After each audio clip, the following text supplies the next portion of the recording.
That's happened to me before. Are you doing that? You that? just have like a big ass green screen behind you, and you're like, "This is cool." Green background, which is, by the way, the worst background color that you can have. Like nobody looks good with like the whole background is just green. Are you doing the whole thing? Sickly, no matter no matter what race, skin color you have, eye color, doesn't matter. You look sickly with a fucking green background. Are you doing the like walk around like that Freddy guy, where he's like in meetings and shit, and then like he's riding his bike with the green screen on?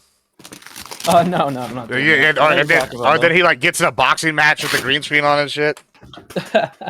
You've never seen this? Yeah, it's pretty good. The one with he's got like that really fat ass. That dude. You know what I'm talking about? I didn't know he had a fat ass. No, yeah, it's like a thing. He has he wears like these like pants that like have like he's got like butt like implant looking things. They're like ginormous. Then he goes and runs and fights people and shit. I don't know. It's a thing. It's just I don't know. It's a whole gimmick. No homo for the record there. No homo. Just to clear that one up. I wouldn't judge you if you were. Yeah, either way. I listen. What's wrong with being gay, bro? Nothing, but you know, we gotta save them for the gays. Gibbs said, "I'm too hot and sexy. I gotta save the gays." Well, that's a problem. Fighting these people off me, bro. It's so much easier. Yeah, I need to get a better setup. Well, I mean, it's not even you don't have a bad setup. It's fine. Like your room is fine for streaming, but like I'm telling you, like for convenience sake, just throwing up a green screen on the wall and not having to like have this manufactured background or anything or like deal with shit is just so much nicer. I had both. I had like the wall, like in my old place before. Well, I guess my place before my last place. I had like the wall was the green screen, right? And then my buddy for like I don't know Christmas or something got me like the movable green screen. It was like a big one on like stilts, and I don't know. I wasn't as big of a fan as the movable one. As like you said, the wall one was just better. I had a movable one and it was fine, but it was just like every time that you go to stream, it's like, okay, now I got to set this thing up, take it out of the, like you bring somebody over or whatever, and it's like sitting in the corner, like, what do you got? Like all this shit laying around. So of course you have to like pack it up and put it up. And then, yeah, it's just way easier just to have a fucking, put it up against the wall and be done with it. The only thing that sucks about a green screen, I will say this, is that you have to have good lighting. And so I have a lot of lights on me, and like you end up getting a headache after like a 6 or 7 hour stream because I have so many lights on me because you need to make sure that like all your shadows are cut and stuff. I just glow naturally. Oh, okay, yeah. What's up, Grid? What's up, guys? I'm sorry, I'm still getting set up. I apologize. We'll give the other two. Is my audio sound better? Does my audio sound better than it has in the past? Like, is my shit working? Like, is it good on Discord? I mean, it sounds really good. It's I may need to turn it up. I may need to turn it up a little bit on my end, but I don't know where my speakers are. Yeah, I mean, it sounds fine to me. All right. But I'm probably the last person to ask. I can't hear anything anyway. So I had a great mic, and I had like a I mean not a great mic, but I have like a Shure SMB, and then like a Focusrite and like XLR cables. I had all that good shit, but like the oh my god, I can't think of the term for it, but the box that the XLR plugs into that then goes into the computer didn't give enough power to the mic, so I needed to get a preamp. And it was like I had like $900, $800 worth of sound equipment, but I was sounding like I was a fucking headset because it didn't have enough, and so I had to cut the gain way up. So I'm still fucking with the EQs a little bit and trying to get the de-esser working appropriately so I don't have too many harsh T's and S's, but hopefully it sounds all right. Because it was pissing me off, like having bad audio while having spent near $1,000 on audio is infuriating. All right, we'll give him another 2 minutes here. Hey, that's like 3 sexes right there. No, that Sock Done Left dude. Sorry to go back to that. You guys kind of took it away before I got to say what I was going to say. He went on Sitch and Adam the first time I'd seen him, and he was like when Sargon went on Joe Rogan like 10 years ago, and he couldn't stop talking about Anita Sarkeesian. That's the same way he was on that show with like Republicans. Everything he said was like, Republicans do this, so I have to do this. And they're like, can you just answer questions without invoking the other people that aren't here? And it was sad. It was sad to watch. Can't do that. I don't know. I don't like talking about people's old content because I have bad old content too. You know what I mean? Like at a certain point, it's like, yeah, I was cringe as 3 or 4 years ago. I like. You know? So it's like I cringe like watching my shit from like a week or fuck 2 sucked ago. on I'm left, like, oh but- man, look at this guy. You gotta own Yeah, it. I mean, like, Every fuck- single thing you've ever fuck- written down is you, and you gotta Well, yeah, own it. I'm not worried about that. I definitely For own sure. it. I just I mean, don't want I to watch own it. I feel like I'm real. Like this is my problem with editing shit. Like I'll go in there and I'll start editing, and I start feeling like I'm already pretty vain. If y'all couldn't tell, but I'll be. Right. I feel like I'm too vain when I'm over here like staring at this You're thing. I'm like, so wow, look at this vain. 2-hour video of myself. You Let me edit probably this think up. This song is about Yeah, that's you. how I feel, bro. It's terrible. Yeah, no, I own it. I'm just saying that, like, yeah, like a couple years ago, I definitely had some cringe shit. So when people were like, "Did you see this video from this person 7 years ago?" I'm like, Oh yeah, fuck all that. all right, are they still Yeah. like that? Okay. You know what I mean? Like, I'm the waiting for the streamers- internet to find my old Reddit and show all the dumb shit I've ever said. I can't wait. You know, There's a reason I haven't deleted it. I'm like, I feel good. You know how people like release the logs for like you're like back in the Halo 2 COD days, like right when you first got like the video stuff, and I'm like, you know, I remember using the F slur a lot because that was what was in vogue in the 2000s. But like, I definitely never said anything too racist or anything. I was like, I'm not that worried. I feel like if those get released, they'll just be like, yeah, he was like a 10-year-old kid. Yeah, I was a communist as a teenager, so I'll definitely be That safe makes from makes those sense. days. Oh yeah. Full blown too. I was a Marxist-Leninist Maoist. I was Oh. like, nah, the right wing can't be redeemed; they have to be killed. Jesus. All right, well, let's get to it. I don't know where Soy Pill's allies are. Looks like that means I might have to step in for as Soy Pill's I need backup no for some of allies. these. All right, cool. Then he's ready to fight y'all 3-on-1. But like I said, Do if I have to step in and Now I'm gonna feel like a dick. no, be a dick. I'll be a dick back for him. And but It's an even fight now, Yeah, as they say in Halo 2. I'm sure. Or Halo 3. I think behind. I think yeah, Malakat will be here in a second. I don't know who this other person is, Val, that's supposed to be here, but I do apologize for running behind. You know, it's just the way it is. Sometimes I suck at life. It's all right. Don't worry about I it. don't know if I trust unvetted third-party people coming. Yeah, what's up with that? well, I mean, we'll see. It's fine. I know 2 people that have vouched for him, so Okay. Okay. For her? I said them, but whatever. I don't know what their pronouns are. Or what they are, who knows? You know, like That's the most woke you can be. I don't know what your fucking pronouns are. Get in here and debate. yeah, I don't give a shit. Like, yeah, come yell.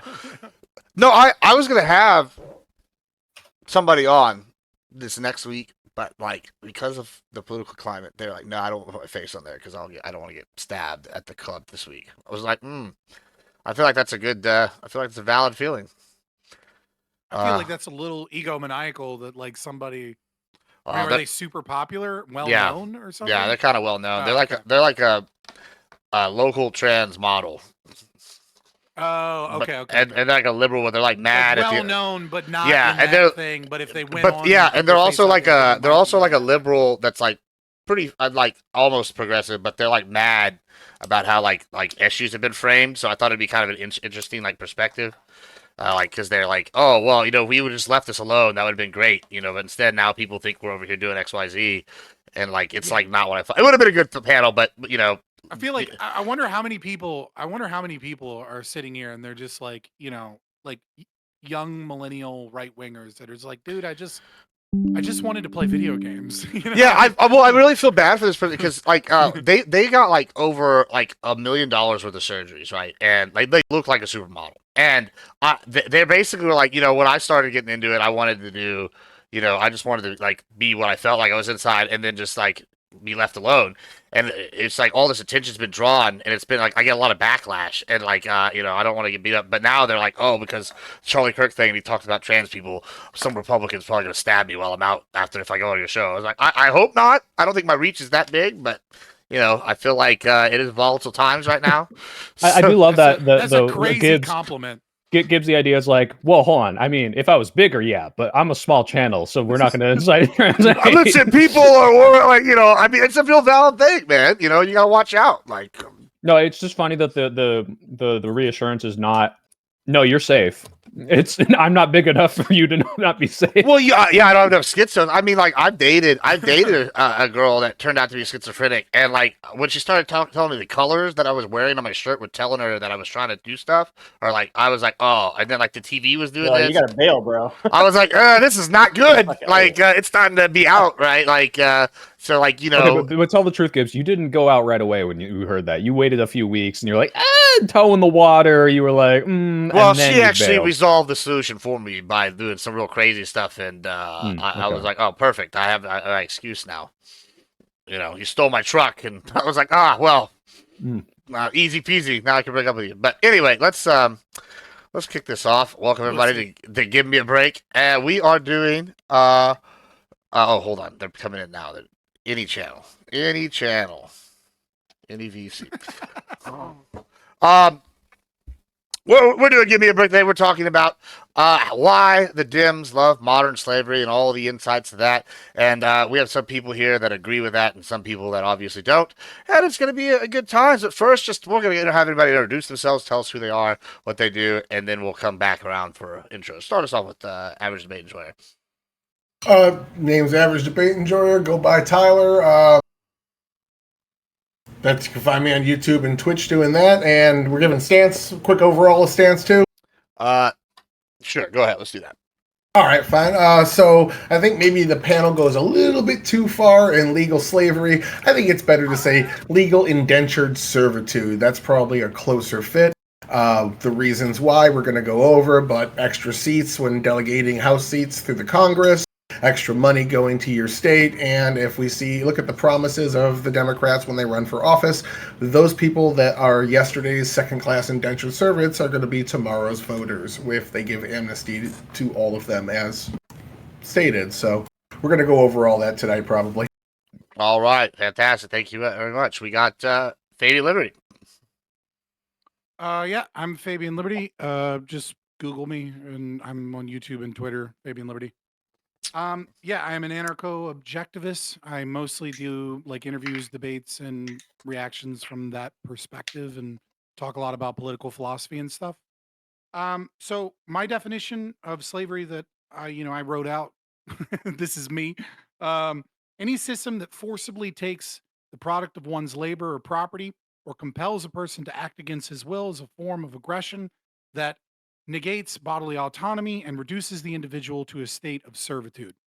That is what I am arguing is slavery. And by that definition, the Democrats are obviously, without a doubt, pro-slavery. The arguments that I would give forward towards that would be that taxation is a form of theft and coerced labor, that the welfare state is a dependency trap to create slaves. Democrats love regulations on property and thus on people's autonomy. They have historically always believed in these things, from the New Deal, the silent generation forward. They are uniquely for gun control in a way that the far left and the right are not, as a means of disarming the slaves that they have created. Affirmative action, diversity, equity, inclusion initiatives, and things of this nature is a form of coerced inequality. Public education is a system of indoctrination that is designed to pacify and indoctrinate their slaves into liking their own slavery. Healthcare mandates, insurance mandates, and things of this nature are absolutely a form of slavery that require the labor of coerced labor of doctors and insurance providers and people that are forced into those systems. And labor regulations, NLRB, and things of this nature make slaves both of the workers and corporations, and is a form of corporate bootlicking designed to help large corporations. That is also designed to maintain power and their system of slavery. And the last one would be, it needs no explanation, eminent domain. Right. Thank you so much. Grid. Yeah, I'm Grid One Motorsports. You can find me at An Unreasonable Man on YouTube, Twitch. I even have a Rumble that I don't really use much, but you can find me there. I'm also on X and some other places, but I don't really. I guess I'm just not a social media kind of guy that way. But I really appreciate you having me on, Gibbs, and a chance to have the conversation that we'll have. I kind of agree with Tyler. It's more like indentured servitude, but I think that we can draw some parallels very accurately with that indentured servitude model, especially with the H-1B visa program, and we can't ignore the illegal immigrants that are coming in that are being like we saw in the Hyundai plant that was raided, I believe, down in Georgia. I could be wrong about that. I've read a lot of articles this week, but they raided the Hyundai plant. Full of illegal immigrants who were basically, I mean, they're not forced to work there per se, but certainly they can't really go anywhere else to get a job. So it becomes a very interesting dynamic. The H-1B program, it's a scheme in my mind that ties a foreign worker like a serf as a sponsor and like a feudal lord sort of manner. These workers are often from India and China. I've known some of the Chinese ones myself. I've talked to them about it, and I've watched them navigate, their situation. They do actually, there's a lot of problems with the system. I don't understand why the Democrats seem to love this particular system, but we'll get into it and figure it out tonight. And I can't wait to hear more. All right. Thank you so much. Soy Pill.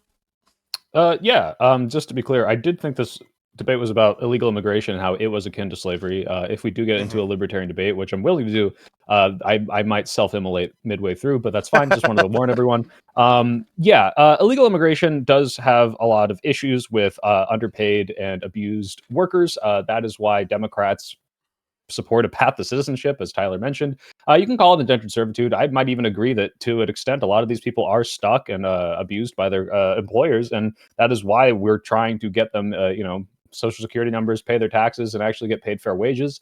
That's why we support a path to citizenship. We don't want this to continue. In regards to the welfare state, it's the same thing. Just because we want a social safety net to help people in their lowest time does not mean we want them to be on it permanently, which is why there are so many ways that these things ask you to get off of it. In fact, a lot of people do get off of it within 1, 2, or 5 years. I think it's like 90% of people.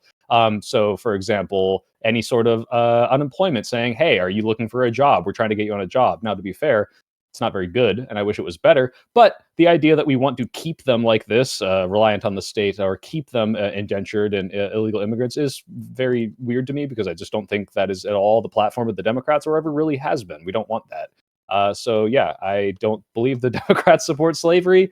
We're not the Democrats of the 1850s. Thank you so much. Yes, and don't worry, those are going to be the two main focuses, or at least that's my plan. But we'll see how the combo goes. Let's go to our newest guest, Val here. Welcome into the panel. It's good to see you, Turtle. Go ahead and give us Tortoise. your tortoise. It is a tortoise. Yes, my bad. I should know that. Give us your where to find you and what you do, and your opening thoughts. Hi, I'm Val or Valerie. I guess I'm like I don't really know. I used to do some YouTube stuff, but I'm mostly around on like Discord and whatnot. I was kind of asked to fill in for another person who was here. Mostly what I do is I like do reading concerning philosophy and a lot of different like moral reasoning, and then I do some like political commentary here and there.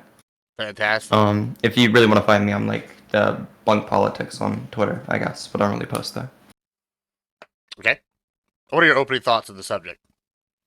My opening thoughts end up being so there has to be like a really large equivocation if I'm to take the statement that it is essentially like modern day slavery what slavery means. I don't think that's what we want to be encapsulating whenever most people are trying to talk about, though.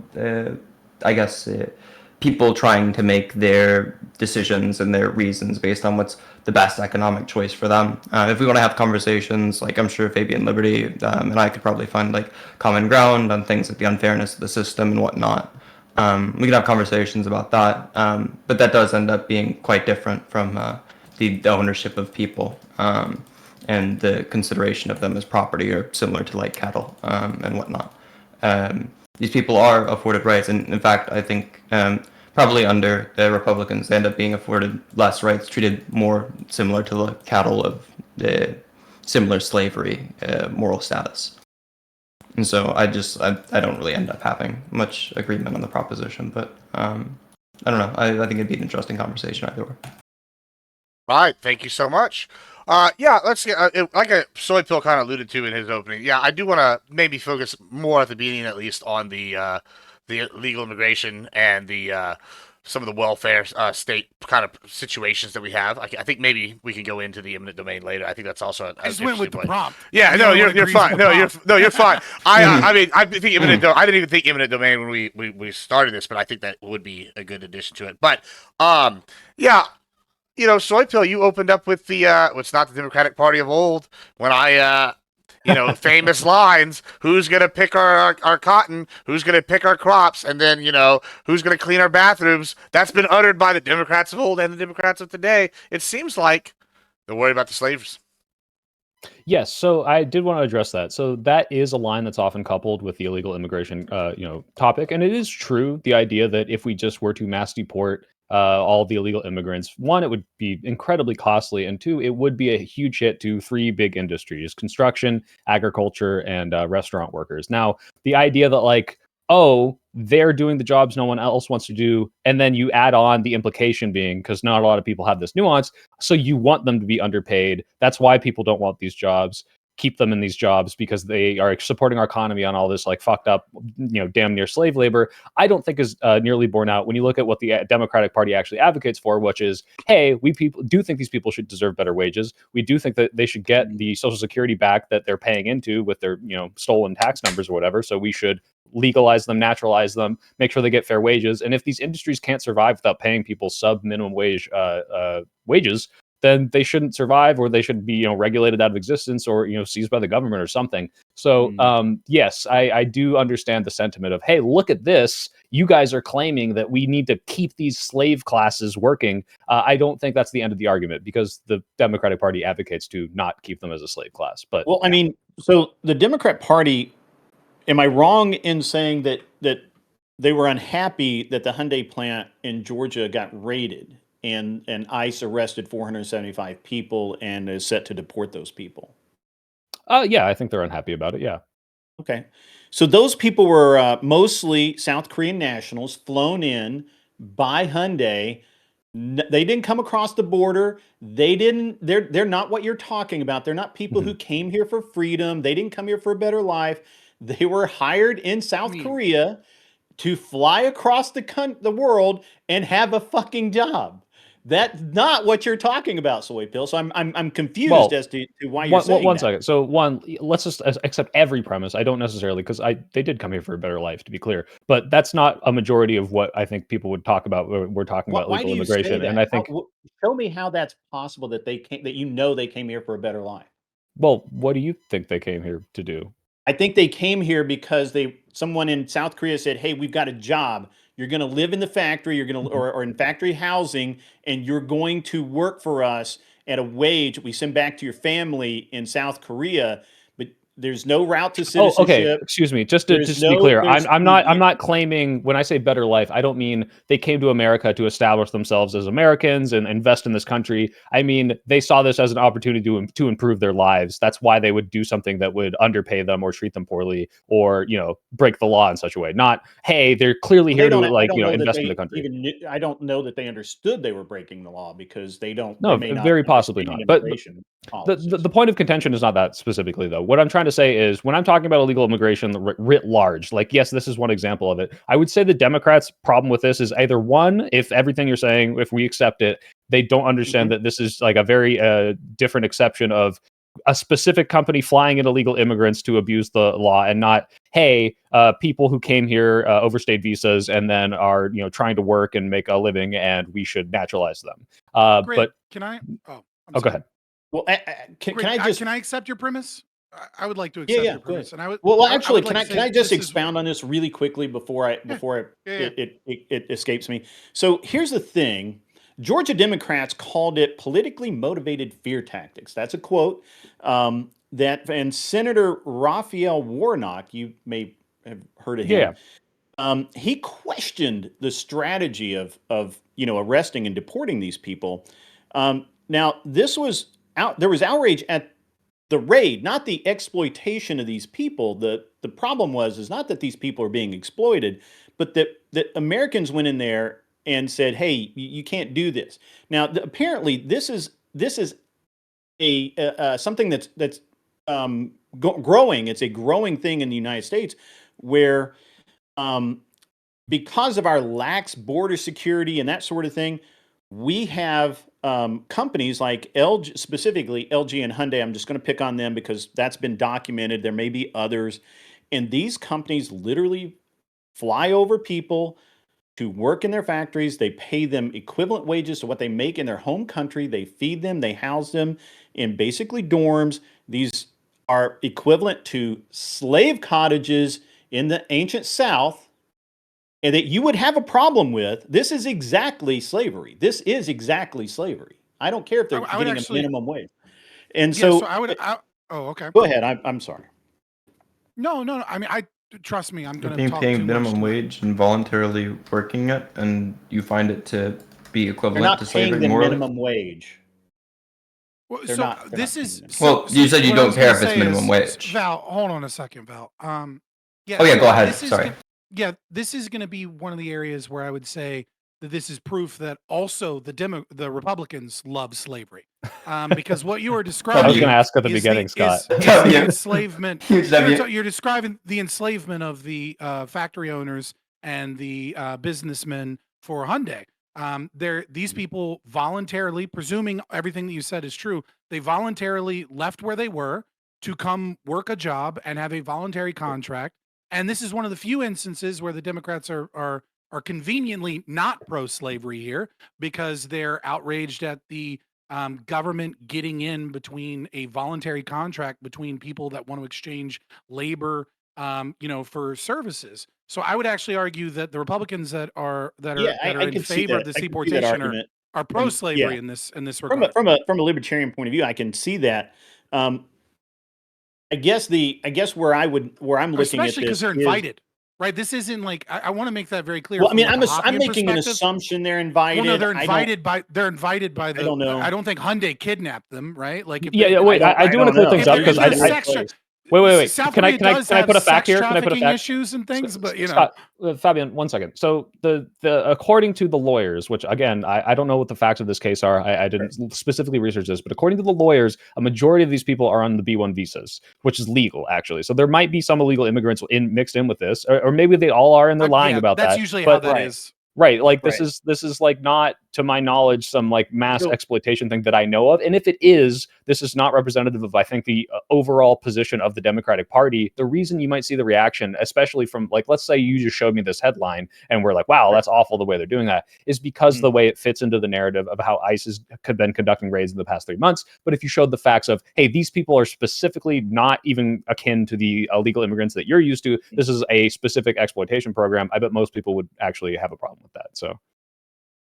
I mean, I think it's to me it seems like exploitation of these people. Except for Fabio. I mean, maybe yeah, it's not exploitation if it's a voluntary agreement. Now, if they use the fact that they're here illegally as a means of coercing them into labor, then that's when that goes from a voluntary exchange into, utilizing our draconian immigration laws that Democrats and Republicans often both support as a means of being able to actually exploit labor. But if it's a purely voluntary contract, then the government getting in the way of that is the enslavement.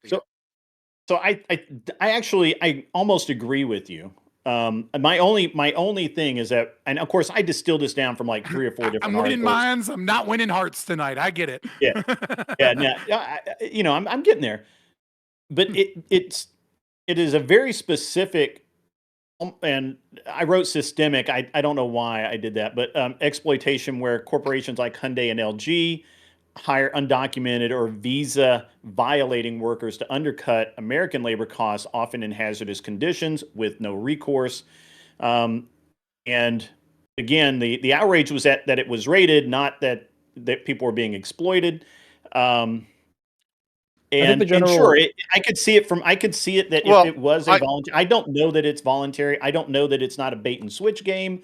But, I don't Grid, the know. overall point I'm trying to make is that Democrats, maybe in this specific instance of this specific story, were more outraged over the raid. But in general, the Democratic position is not, we should let illegal immigrants work and not give a shit about that. The position is, let's give these people tax numbers, let's naturalize them, because they are being abused, because by being illegal immigrants, they are more scared to, report labor abuses. They're able to be paid sub-minimum wage. Like, I don't know a single Democrat or people that claim to be Democrats who are pro abuse of illegal immigrant workers, other than the narrative which Gibbs pointed out of, oh, hey, like, you want to get rid of all the crop workers, right? And it's like, no. They want to make those crop workers be paid fair wages. Real quick, the thing is what it does, right? Like, the thing is what it does. And so I agree with you that if you were to ask about the specifics of the case, you're 100% right here. But the problem that I see in this regard is that I think you have a Democratic establishment, or we'll just say, the left in general, isolating maybe like the revolutionary left, right? Is very much in favor of loosening the regulations on immigration as it pertains to coming into this country.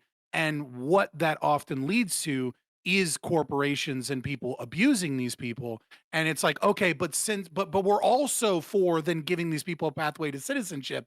And so it's like, I kind of agree with you if the full plan is enacted, but when you are for loosening of regulations in one domain so that you can grant citizenship, then you are just trying to find a way to get people over here. You don't mind that they're temporarily exploited, though you will if asked about it specifically, and so that you can import a voter base and import new slaves into the system of slavery that Democrats are in such favor of. The only thing I would concede here is that without implementing the naturalization and having, let's say, Biden's border policy from 2020 to 2024, without the naturalization, that was not able to pass. I believe they tried to pass some bipartisan bill in like 23. Bipartisan is doing a lot of heavy lifting on that one. Like, yeah, well, fair enough. I get what you mean. I'm not talking about the they tried to pass a bill, right? I'm not talking about the border bill. I'm talking about it's called like the Digna or whatever. It was a different one. Yeah. Which was like literally a path to citizenship, right? Like, I can understand, I concede that, like, yeah, if you let one of these things happen and this thing materially doesn't manifest, then you are in a way increasing the indentured illegal immigrant population. I guess the only thing I'd have to say against that is like, but that's not what these people want. That's not what the Democrats stand for. And so I'm a little. It's iffy to say, like, okay, well, what matters more is like the outcomes of your actions. But like, if we're constantly trying to push legislation to make these people not be in what we, colloquially here we call slavery, like, I would say the road to hell is paved with good intentions, and I think that kind of surmises a lot of Democrat policy. I just don't want the dichotomy to be real quick. I want to. Go ahead. So I want to get Tyler in here because he's over here rubbing his hands. Last thing. Yeah. He's ready to box. I don't want the dichotomy to be, well, if you're more lax or letting more people come into this country, if you don't immediately have the utility of being able to pass a naturalization bill for these people you claim to want to naturalize, therefore you are harmful and pro-slavery. So the only other option for you to do is to be, Republican on the border. I think that's a kind of a weird dichotomy. Just to be very clear, and I know you want to switch to Tyler. That's not my argument. One, I accept that framing for myself in terms of the appropriate way to dissolve the state and it being an ordered process. But two, I'm not saying that's why you're pro-slavery. That's one of the few reasons why you wouldn't be pro-slavery would be the allowing of voluntary contracts. It's all the other state socialist policies that you support that are why you're pro-slavery. Just to close this out, because I want to get out of Tyler's way here, but the Hyundai raid is really new. We should just keep interrupting and being like, and then Tyler can speak. Look, right? So just one more thing, and then I don't want to raid is really new. We go through the entire panel closing statements, and it's like, Tyler, you want to end this off? And then, it's funny, but look, the Hyundai raid's really, really new. It just happened on the 5th of September. We're still getting information. A lot of the stuff I have is still being vetted, right? So I don't want to stick to that too specifically, but it is an example where we have an abuse of the system, and nobody's seen the outrage was that they went in and raided it, not the exploitation of the people. And that's just by the Democrat leaders. I'm not saying the rank and file feel that way. I'm saying that Warnock wasn't mad that they were exploiting people and not paying them and working them in bad conditions. No, he was mad because Trump had ICE go in there and shut the operation down, and now they have to hire American workers and vetted workers and that sort of thing. And so that's what Warnock was mad about, and he is a Democrat, and therefore that's why I'm able to say that in this case, I think Democrats are much more interested in the raids part of it than the exploitation part of it. And now, I'm sorry, Tyler, I just wanted to kind of close that out. No. So your little anecdotal sub-tangent there is how you start a great article. You give a nice anecdote to kind of lead in and get everybody's emotions riled up, and then I'm going to come in with the two-punch and lay out the empirical. You went after an anecdote to show that even when the criteria that Sori was talking about wasn't there, we still see opposition. Now I'm going to go into the criteria he's talking about. We're going to talk about the 16 potentially elite million legal immigrants here that cost our government an estimated up to $150 billion a year by being here. Now, the reason why we only take in 1.25 or so roughly legal immigrants a year is because we don't want to overload the economy. What we saw during the Biden administration when they were refusing to deport people, 1.4 million that had valid deportation orders, they ignored the law and didn't deport them. Not only is ignoring the law bad, but not deporting them and keeping them here, a lot of them being violent offenders, would suggest that they want these people here. Their agenda is to keep them here regardless of what the law is. Sanctuary cities back that up. Now, going into those people, we also see people that were coming in for asylum. Real quick, Tyler, can I make sure you clarify? Because you did just bake in two things that I think are being conflated. I think a sanctuary city, which is a ultimate and overall defense of all illegal immigrants, is not the same as you were talking about certain people with deportation orders, probably violent criminals that they weren't deporting, conflating this with the sanctuary cities. I'm just making sure those aren't the same thing. They aren't the same. But they have the same in spirit. Both of them are rejecting the federal mandate to deport people that the courts ordered need to be deported. And only about 1/3 of those people with deportation orders had any sort of violent conviction.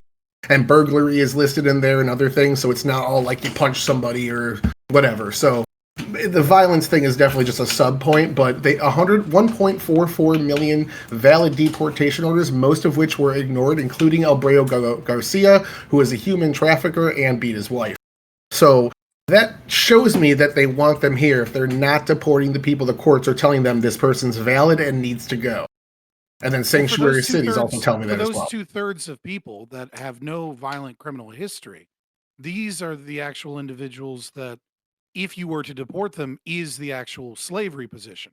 The reason the Democrats are pro-slavery is not that they don't follow the federal mandate to get rid of people who have broken no crime other than crossing a border. The reason that they're pro-slavery is that they support things like the 1964 Civil Rights Act, which is a pro-slavery bill that makes it illegal for people to discriminate against other people based upon their race or their country of origin or their religion, that violates the right of freedom of association, and all of the downstream effects of that, as well as all of the forms of welfare and taxation that they steal from American workers here that have a marginal propensity to consume that's much lower than impoverished immigrants that are coming in that then become welfare leeches. So it is the taxation and the inability of people living here to go, actually, I don't want you in my neighborhood, therefore I'm not going to give you a job and I'm not going to rent you a house because I have a right to associate with the people that I want to associate with.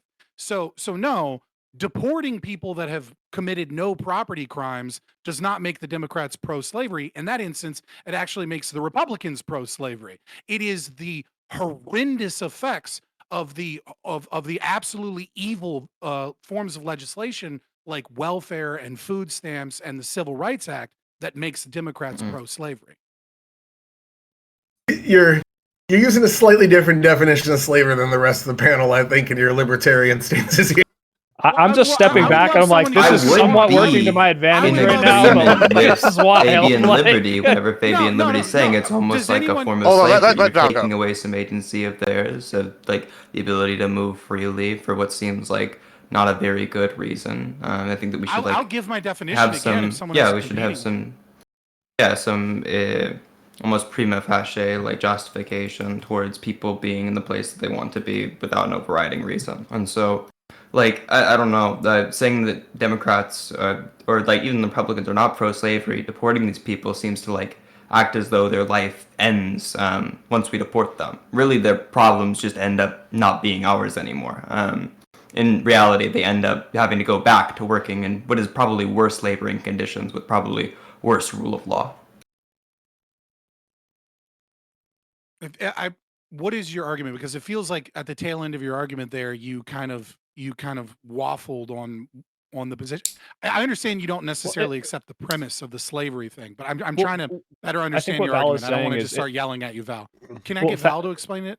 Yeah, so it's the deprivation of the agency from the individual is kind of what I'm getting at here. And so I think that you'd agree with me. I think we're both going to be pretty much next to anarchists, where we're going to say something like, let's say it's the case that somebody wants to like cross over some given area in order to like get food or something of the nature. I think we both agree, given that there's no other justification, it would be wrong to stop that person from doing that. You'd be stopping them from exercising their agency. So long as I mean, if it's my private property, then I should be able to say, no, you can't cross my private property. Yeah, sure. There might be some like overriding reason. Let's say you're like storing that for like later usage or something like that. Is like not is public property, which is a contradiction as far as I'm concerned.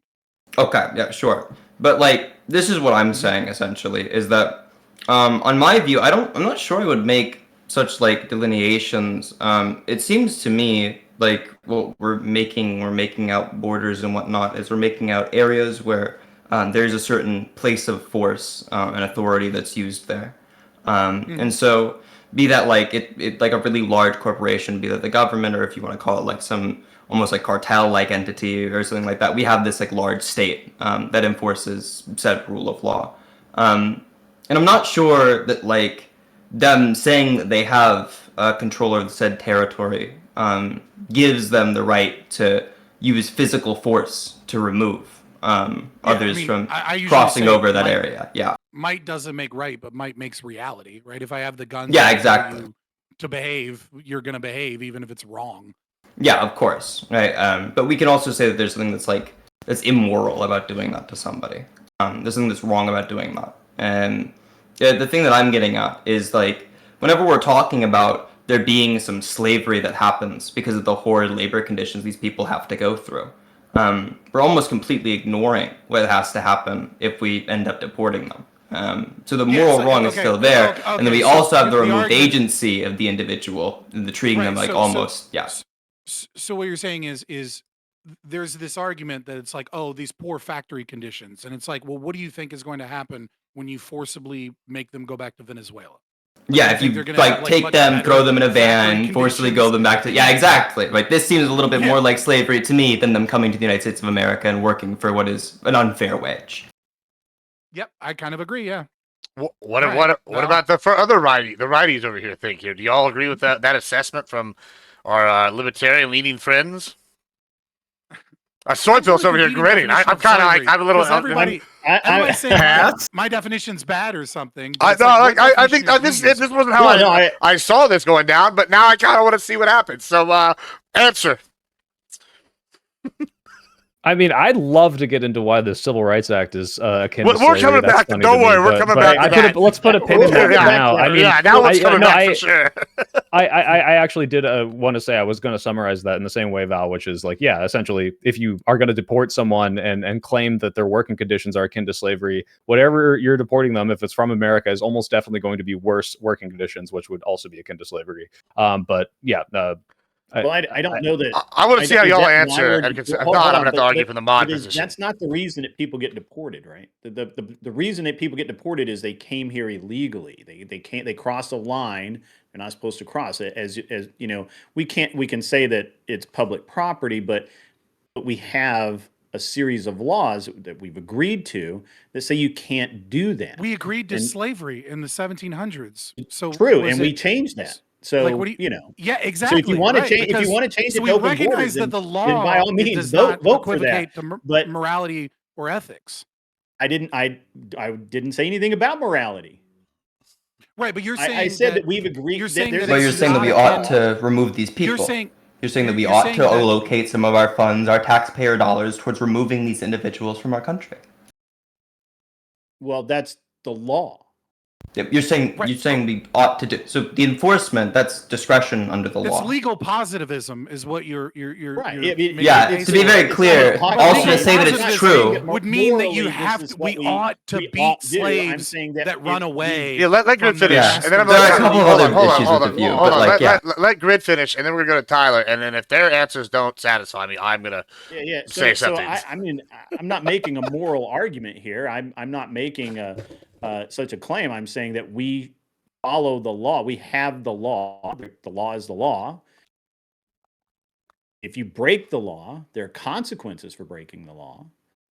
So the law is that you get deported. It's not. We're not. I don't believe that anyone. Yeah, I mean, if you're making a never. descriptive, you're making a descriptive argument against a moral claim, and so that doesn't follow. That's not an. But I don't argument know. I against don't the moral understand. claim. Also, when it comes to I'm not- descriptive hold on, arguments hold on. about the truth of the law, I think I take a legal fictionalism. Like, there's clearly things that can be contradictions under views of the law unless we accept there are true Well, contradictions. Grid's just The law confused because you is guys like started a- talking about like like the a fictional morality of like entity, working and so conditions and what to say happens it's when you like- get deported. When I you don't really know how that never more justifies deported. saying that we like Focused ought to conversation. do I this. don't. I'm saying I don't believe that anyone is saying that it's moral to deport people because they're living like slaves here and send them back to Venezuela. I object to that characterization because I don't believe that's the truth. People are being deported from the United States because they came here illegally. They broke a law. That's why they're being deported. You made a moral claim. I did not. You said that it is. Right, But But you're you're saying that we countering the moral ought claim. to. Yeah, we So, ought no. to remove them from the country. Let's go to Tyler, and Because then they have broken the law, we ought to remove them from the I want country. to hear Tyler's response to this, and then based on what he says, I might just turn back to y'all, or I might jump in. We could just Okay. ask the question: ought we deport people just because they? Well, broke hold on, something? let him go. I'm gonna hear him respond. Yeah, And then I'm so- gonna, Yes, I believe that we should because I believe following. Okay, the well, law. I that's think the it's moral more nuanced than that. But go ahead, Tyler, and then So I'm my okay with it. answer might I'll not find satisfy it. you, Gibb, because it's going to come from the left. So the reason that we have laws, the reason that we have taxation, the reason that we have civil rights legislation is because this is what the people voted on. Our morality, as a rural utilitarian, our morality is somewhat shared between Really tough. the populace, what It they sounds like a want, bunch of and commie also respecting the gobbledygook to me. rules. Well, I understand you guys don't like government, but I know you don't like see- that, Fabian. I see the best and most free way to You know run a what I'm society talking is to give everybody a say, I'm is to give sorry. everybody a say through the vote, and then we use the democratic process to elect representatives who set the laws of the country for us. Those laws being enshrined through previous legislation that we can change through further legislation by electing people to do that. We do it all the time. We did it with slavery. When slavery was no longer in vogue and morally wrong, as we saw as a majority, we got rid of it. So that's why all these things exist. okay. All right, here's So the. it's- hold so it's on, good no, if 51% of people agree? I'm jumping in because this is That's this what the is- nation wants. Y'all both kind of like hit around it, but I If I think y'all. put 10 people in a room and 9 people Hold vote on, for hold gang on, rape, hold on. does that make the Hold gang on, rape no, right? listen, okay, Andrew Wilson, we're not doing the fucking rape cages. All right, listen, I haven't. Hold I'm saying on, 9 out of 10 hold on, people hold on. agree gang rape is great. Hold on. Hold on. Let me just go here. Dermatologist. This is why this is the part y'all are missing. Yes, they have the democracy part. Yes, I know the libertarian viewpoint's going to not like that. The issue that you're missing is not just the if they voted, right? It's actually the agency that you just referred to. This is the problem, right? So say first off, you have the people who are trafficked here, sex slavery. Obviously, they don't have agency. They have to give up their agency literally to their literal body if they're giving up sex slaves to the coyotes and all these other people. Two, you have all these indentured workers, like especially in places like California where they do give them things like driver's license. What is happening there is actually they're taking away their agency in a backwards sort of way. So they're giving them their license. They're giving them this quasi gray area of citizenship where, oh, if the Republicans ever gain power, since you broke XYZ law, which I know y'all don't agree to, but we live in the nation of laws, and since that was a democratically elected process, and that's the process we follow, they have to follow this law. So they give them this quasi gray area where you go, oh, you have your driver's license. Oh, you can live in our sanctuary city, but if you ever move from this area, or to an area that's Republican held, or if you ever move to an area that and like break a law in a Republican area, or if the Republicans gain power, they're going to come in and they're going to deport you, and it won't matter that you can pay a little portion of taxes here, or you can pay you have your ID because you're not actually a citizen, and we're going to pretend that we're giving you all these benefits, and we're going to do it at the taxpayer's expense. There's the second part of the slavery. So it's like they've made them beholden to them, and they've taken away their agency. Can I ask, do you believe the intention is to keep them this way? If so, why are the Democrats continue? Well, why would the Democrats continue to try to fight for a pathway to citizenship if that was the case? Well, because it's twofold, and we can look at it here in the United States as well. And Fabian, you brought this up already with the welfare. The welfare is the same sort of system. You take the money, money from one, you put them into a dependency trap. So they're even doing this at the expense of their former voters because they know there's a bigger Latin base, and soon Latins will make up over 50% of the American population, as opposed to the African Americans are only 13%. So now they're giving away the welfare that they had been giving to the African Americans in some cities like Chicago, and that's why you're seeing backlash against people like in Chicago for some of these illegal immigrants getting those benefits, like these housing and all these things they're promised. It's because, guess what? You're taking your dependency trap away from one group and enslaving another group with it. That's kind of the thing that's going down. No, but what do you believe the motivation behind this is exactly, other than because look, power. let me explain it. Okay, I'm a dumb. Let me explain it as if I was like a dumb progressive liberal in the Bay Area, as if I was one of those. Okay, so when you're not you in the Bay see, Area? I am the Bay Area. Yeah, that's that was the joke. Okay. Yeah. If you were to come across a average Bay Area person here and say, why are you advocating for driver's license? Why are you advocating for allowing these people to work, allowing them to get on benefits, lifting them up, sanctuary cities, any of these things? Not a single one of these people is going to say, because I want to put them in the dependency trap of the welfare state. The reason they want to is be like, hey, I have compassion for these people and their families. They might have anchor babies here. I want them to be able to operate within the system. They're paying into these systems. They should. You just described that's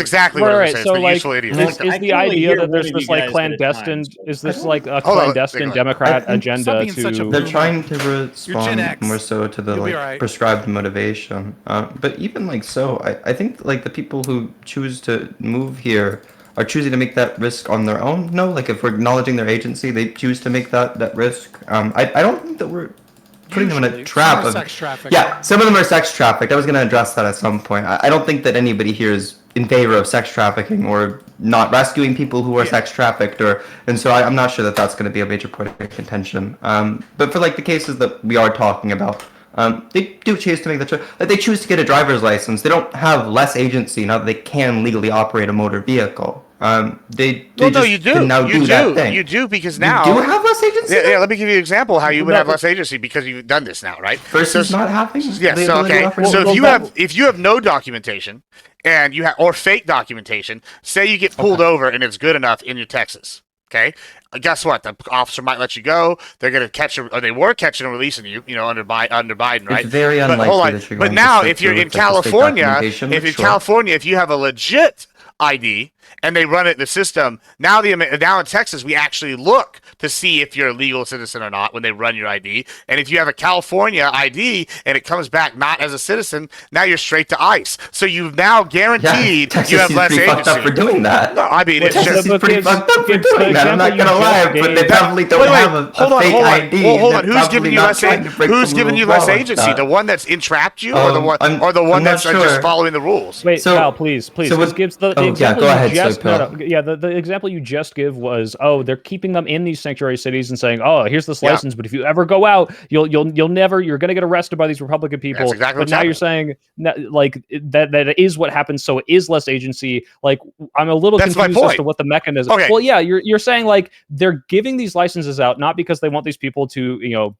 have more training for the driving they do and drive without a license. They're not giving them out because they want them to be closer to a citizen so that they can get into these benefits, have more identification. They're doing it to trap them in Democrat cities so they're scared to leave. Like, well, Bill, because why? I'll give you another reason: the census. Admiral Gibbs.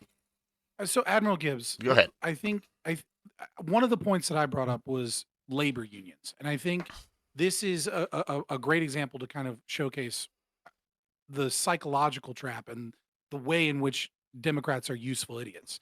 So, Democrats will often believe the most insane thing, which is that they think that they are fighting corporations, despite the fact that they are the party of large corporations and banks, and they are the ones that are against the worker and small businesses and freedom and liberty. And labor unions and their support for labor unions and our NLRB and regulations is a great example of this, because Democrats will vote for for laws that require you be in a labor union, or for strengthening on the NLRB and things of that nature, thinking that what they are doing is they are supporting workers' rights. But everyone that is a large corporation knows that the NLRB and labor unions benefit large corporations and make it so that their job is actually easier. So, for example, in 2022, when there was all of those walkouts and things that GM was going through, GM knows that as a large corporation, what they were able to do is work with the NLRB to get contracts with the what is it, the American Auto Union, is AUW, I can't remember. Oh, United Auto UAW. Workers. Yeah, United Yeah. Auto Workers. Right. And so what they can do that small businesses can is take a team of lawyers and take their importance to the economy because of the amount of GDP and things that they're producing, and they can negotiate with the NLRB, and this allows them to get stable contracts where they don't have to worry about the stability of their workers and things like that. And so the labor unions, while those things presumably strengthen workers' rights, what it actually does is it strengthens large corporations. And I think when you understand how the system actually works with liberals, and I mean that like a communist, right? Like I don't mean that like a conservative. I mean that Yeah. Like liberal, like the globe. Yeah, right. Like I mean that in like the most insulting, like Okay, who is this person that is coming in and their audio's all fucked up? The first. Don't worry. We'll get it. Hold on. Go ahead. Finish that your thing.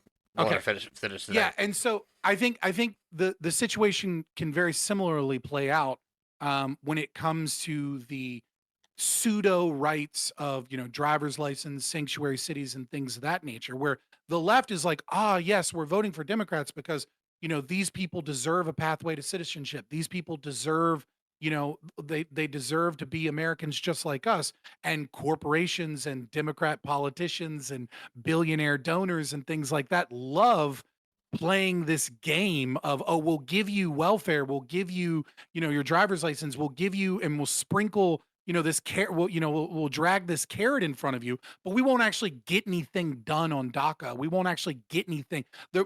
All of a sudden a few senators and 20 congressmen are gonna like back out at the last minute, and even though they're the politicians that we lobby and we've already bought and paid for. And what ends up happening is you're in this constant liminal space where you have a dependency on the very people that you're supposed to be voting for. You have a dependency on this external locus of control. Instead of moving in your own rational self-interest based off of your values, you become dependent upon the sanctuary city that you're in, or the Democratic politicians that keep sprinkling welfare at you and keep sprinkling opportunities at you and giving you just enough to have your support, to have your voice. And then some of you will get citizenship. Some of you will get, your asylum status, and 4 years later, you'll get citizenship and things of that nature.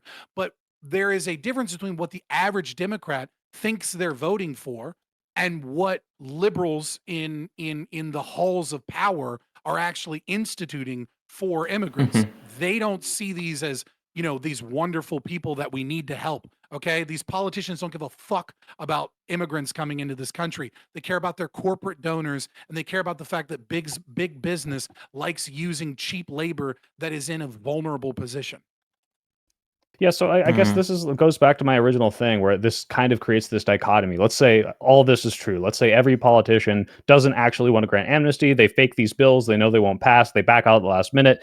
If this is the case, then the Democrats are useful idiots insofar as they have two options before them. One person is on their face presenting a pathway to citizenship and saying, if you support these communities, you should vote for me, which makes perfect sense. And the other says, I'm going to terrorize and deport these people to the extent of everything I can do with the wrath of God. And so I guess like even if all of this Machiavellian like corporate donor stuff was true, the fact that you're calling them useful idiots when there's only two options, and one of the options is on their face saying all the things that they want to hear, and on their face also presenting bills that get you to there, but are only really getting blocked by Republicans and not the Democrats pulling out every single time. I'm not sure I understand what the impetus behind this is. One sentence. You're a useful idiot because you think that there's only two choices. Okay, let's go. Okay. Can I get in for a second? Because I'm gonna be the like weird person on the left who's gonna say the liberals thing. And if it is the case that we're talking about like Democrats being in favor of slavery in the sense that like you have this dependency upon them, which is also the powers which tell you what you're supposed to do and what the rules of which you're supposed to obey by are. If we're talking about something like that, then like yeah, Democrats want you enslaved in the same way that like people who run corporations want you enslaved, in the same way that I think also Republicans want you enslaved. I don't think that's going to be like a large symmetry breaker between any of them. And so like yeah, as Fabian would be saying, there's like there isn't two options here. But whenever we have the option between like one of these groups of people being like, you know, I think they should have like welfare states and they should have to like compete in this never-ending game of capitalism against each other, where also we're going to be trying to instruct people from the day that they grow up about how they should compete within it. Like in that sense, like there's the slavery on both ends. I don't really see like liberty and freedom. Capitalism is the height of liberty. Let me go. Do you think the way that hold on. Okay, do you think the way that it's currently run by corporations is the height of liberty and freedom? Well, we'll come back. We're gonna come back to that. Let's get a little far. Let's go to Grid here. Hold on. Yeah, so I'm gonna be referring to capitalism, probably with a larger definition than you're going to be wanting to refer to capitalism. Yeah, let's hold on. Let's move away from that for a second. Let's go to what Grid and Tyler, because I see them both trying to get. Grid, go ahead. Yeah. So, sure, that was interesting. Soy Pill. I owned a house in the Bay Area for a while. I technically I didn't live there, but I owned a house there. I visited there quite a bit, and I understand get the guillotines, boys. It's a billionaire. I know, right? What part were you in? Do you mind me asking? I kind of understand the mentality that you're talking about, but I also understand that vast communities of people who came here legally are really infuriated by the very actions you're talking about, by this I don't know, like I don't think it's a healthy thing to just grant people citizenship. Right. So no, you're not wrong. Or granting them whatever. I don't think that's necessarily a healthy thing for the community. And maybe, I don't know. I'm sure that there's some study somewhere that Tyler probably is like ready to throw out at us because that's what he does. I don't do that. But it's weird to hear the justification for this be, well, it's just more convenient. No, so it's not just more convenient. So I do want to address what you're saying, Grid, because one, this is absolutely true. But you can talk to any of the immigrants in this place. I'm sorry, I'm not coming at you. I just am really trying to understand why you think this is a good thing, and I'm trying to be much shorter about it than Scott. Sure. Scott was perfectly correct. Right. Like, I'm going to be honest, Scott, you've lost weight. Your mind is sharp as a fucking razor, man. Like I'm amazed at how clear and sharp you are. So thank you. You're a force. Yeah, so autoimmune disease under control. You were badass before, but you're a force now, man. So Scott was perfectly correct. I don't want to take anything away from his argument. I just think it was a little esoteric, and I'm trying to get more down in the trenches a little bit with you, Soy Pill. And I just want to understand why you think it's a good thing. I'm trying to explain this. So the idea that immigrants who see illegal immigrants kind of getting what they got without going through all the process and being upset by that makes perfect sense. I mean, you'll see that even with people like who were granted amnesty by Reagan, who now feel that way about illegal immigrants. Now, whether or not they feel valid for that is up in the air for me. I don't really care if they're like, hey, fuck you, got mine. My problem is this. there are, I mean, Tyler will say the bigger number. My understanding is there are 11 million illegal immigrants in this country. A lot of them, I think 70-80% of them are working in the workforce. And if we're going to do something about this, like, we talk about, hey, this could put a strain on the economy. This can undercut wages. This can be slavery conditions. It makes the most sense to me not to deport them, because my understanding is the cost to deport them is in the hundreds of billions of dollars to round up, track all these people down, and get them out. Because yes, they broke the border law. It doesn't necessarily make so much sense. They are already entrenched in these communities in so many places. They have kids that are legal immigrants because of the citizenship, birthright citizenship. And at this point, it does not make sense.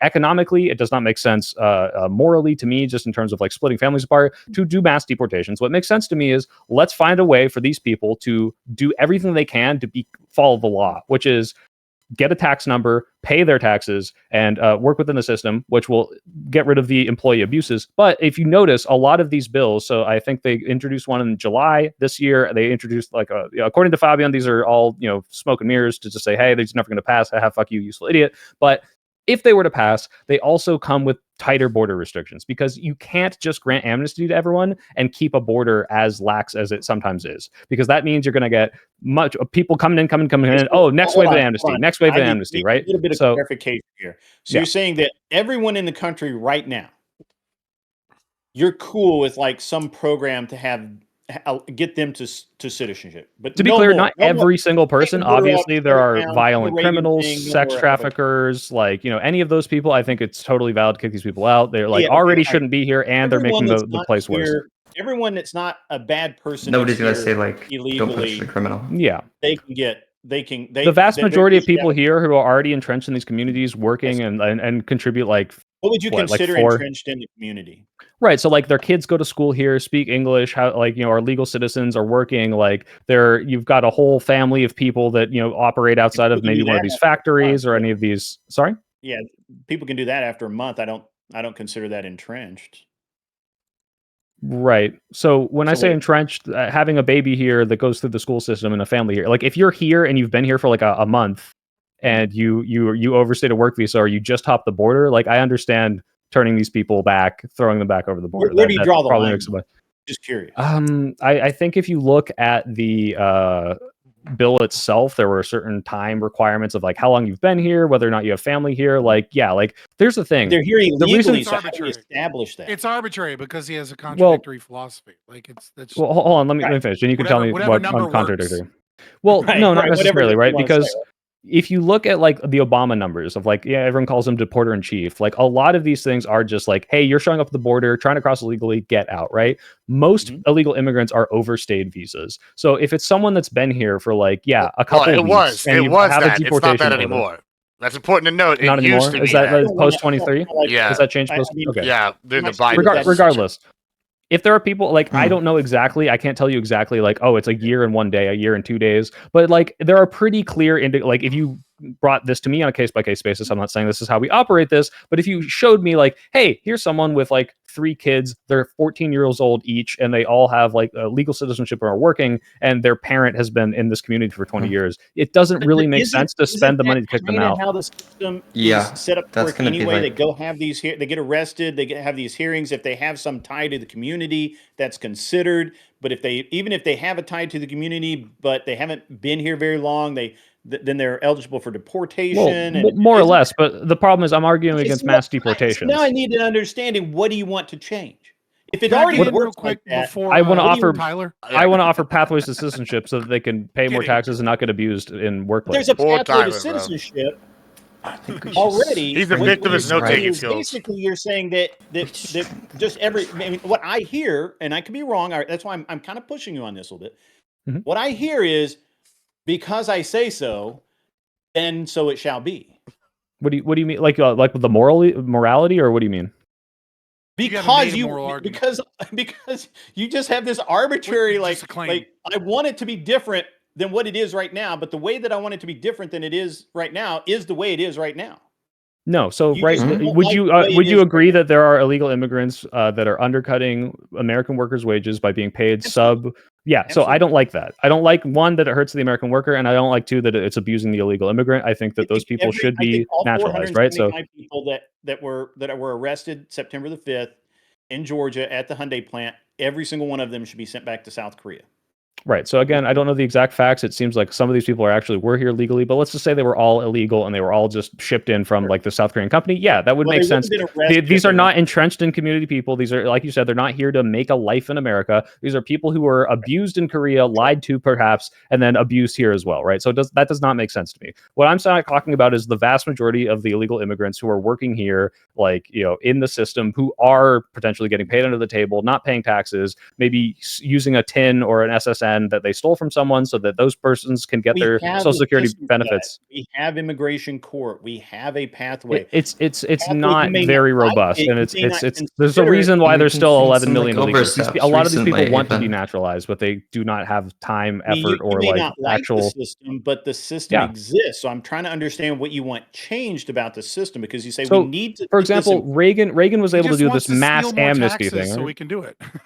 Right. Well, that's what I'm hearing. What I'm hearing. Yes, we need to steal more money from you so that we can have more judges, so that we can get more people to get their citizenship. Fabian, I don't like the framing, but you're 100% right. Yes, crazy amounts of money that you're throwing towards tracking all of these people down, or just trying to live their life, and throw that towards immigration court. Hold on. Every single little bit of that. Well, hold on. Let me go to Tyler. Infinitely better idea. Well, I just want to ask you, Val, just because you're saying that, right? You're saying all this millions of dollars. Okay, interesting. It's interesting, right? I'm being a little tongue in cheek. I would give it back, but well, sure, but I mean, the argument would be, the argument that the Trump admin would be is if we're saving money elsewhere, like I don't know, and with Doge, where you mean the government efficiency, the money that was being didn't seem incredibly successful. Sure, I mean, I don't know. We'll see, but we'll see how it's going. But the argument that he's made is, I mean, we might have some disputes on that. None of those seem to be getting around very well together. So. Yeah, but just hear me out. The argument a little bit, it's kind of breaking up or something. I don't know. It's kind of like clipping a lot, Val. But here's the argument that I would, that the Trumpies would make, and then I'm gonna give it to Tyler, and then y'all can object to both of whatever we just say here.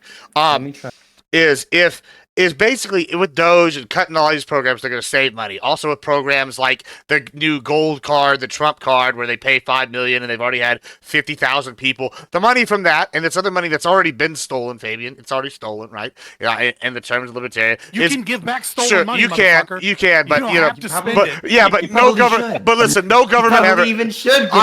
Listen, I would like to check in my bank account too, but that's never going to happen. You know it, I know it. But what the Trump admin is saying is we're going to take this money and we're going to use it along with other money that we're going to, build to get rid of these people, and life's going to be better, right? Because XYZ. So it's not like, oh, they're just spending all this money. Like, it's like if we took away all the welfare and they got rid of them, then you wouldn't have this excess. Now, would you? But let's go to Tyler, because that's the number one expense. All right. So I got a lot. I've been kind of refining my notes and sharpening them as I waited this last 40 minutes. The reason I like laws is the same reason I like the dictionary. Yell more. Because yell louder. Am I yelling? It's no, I'm saying yell more. Oh no, that's not yelling. No. You guys are having a good conversation. I'm enjoying it. I didn't want to shut up. I have something to say. No. You guys are doing. I believe in you. I enjoyed it. I didn't want to interrupt. So, but I had some time. So the reason I like laws and rules is the same reason I like the dictionary, because they provide some sort of set in stone rules and structure. Now, if you look at the dictionary definition of slavery, it is not when the government slightly oversteps on your rights, like the civil rights legislation or taxation. It's when they put you into compelled labor, forcing you against your will. What the democracy taxation. does... Got it. Yeah, well, hold on. What democracy does is gives us a process where everyone gets to voice their own personal... A bunch of individuals get together and get to voice their own personal opinion, and we take the majority. When you participate in this game, you also have to accept that sometimes you're going to lose that. Gang rape's illegal because we decided that's a bad thing as a society through our laws and legislation. Something that without a government... 9 out of 10 people agree gang rape's great. Yeah, something that without a government... So, at the end of the day, though, even if you're a minarchist, I think it's called, a minimal anarchist of some sort, you can maybe agree that if there is a single function of government, it's to protect our borders. Maybe. Like, say... a night watchman state or a minarchist would believe that protecting borders, national defense, treaties, Yeah. and maintaining the monopoly on the judicial process. And Yeah. So if we made an asylum that's what treaty, they would agree. That's not me. So I don't care. I'm just saying hypothetically. Yeah, I'm just saying hypothetically, if you're giving the government anything, the first thing that anyone would give it is border protection. Even as an anarchist, it would be okay. Secure the borders. Let us do what we want over here. Yeah. I'm happy and on borders for that very reason, because I feel like there are other things we have to tackle first. Yeah. Yeah. But that being said, if we have an asylum treaty with another nation, that asylum treaty has very strict criteria. And not only are we ignoring that criteria and letting people in that don't qualify, but when we realize they don't qualify, we're failing to deport them. Is that not government failing its basic structure of protecting its? Well, when you say protecting its people, you're implying that like there's some massive detriment to having illegal immigrants here, which I would reject holistically. I think the biggest thing you could point to is that, well, the problem is that you're baking in this idea that like this is like the invasion argument. It's like this is an invasion. No. You're talking about violence. I'm saying protecting the rights, will, and voice of the people. The people agreed to the criteria of the treaty. So if you go beyond the treaty, you're going beyond what the voice of the people made your mandate. So you're protecting. You're ignoring the will of the people. Contracts are not valid if the contract requires the violation of human rights. It's an invalid contract. There's my argument. Well, that's what I'm saying. Is that what asylum is if somebody's human rights are being infringed, we open our borders and let them in. But if we find out 80% of people using the credible fear clause are actually just here for economic opportunity, and they're abusing that specific asylum system to get in, would it not be the primary role of the government to remove them, to respect the people's wishes in that asylum legislation and treaty? If the I don't people give a fuck about the people's wishes. Again, Fabian would disagree totally, and I would disagree on the fact that like if the people are voting for mass deportations, which was what happened when Trump got elected, then yeah, of course. And if the people are voting for amnesty, which is what the Democratic politicians that are voted on by Democrats are proposing in the Senate, then of course that's what they want. Like, why does it matter whether or not you're talking about the definition of a country and the people that exist in it is, I think, completely irrelevant. You got to look at what the parties are proposing. I agree. I'm framing the argument. I was trying to frame the argument to get a concession out of him. Of the law. Okay. You just mentioned changing the laws, but you don't want but it seems like you don't want those laws enforced. And this is like Fabian's point, right? Like, not you have 9/10 of the people in the room, with the gang rape or whatever, but like here it's a majority of voters voted for Trump, and a bunch of them didn't vote for Trump. A bunch of them don't want mass deportations.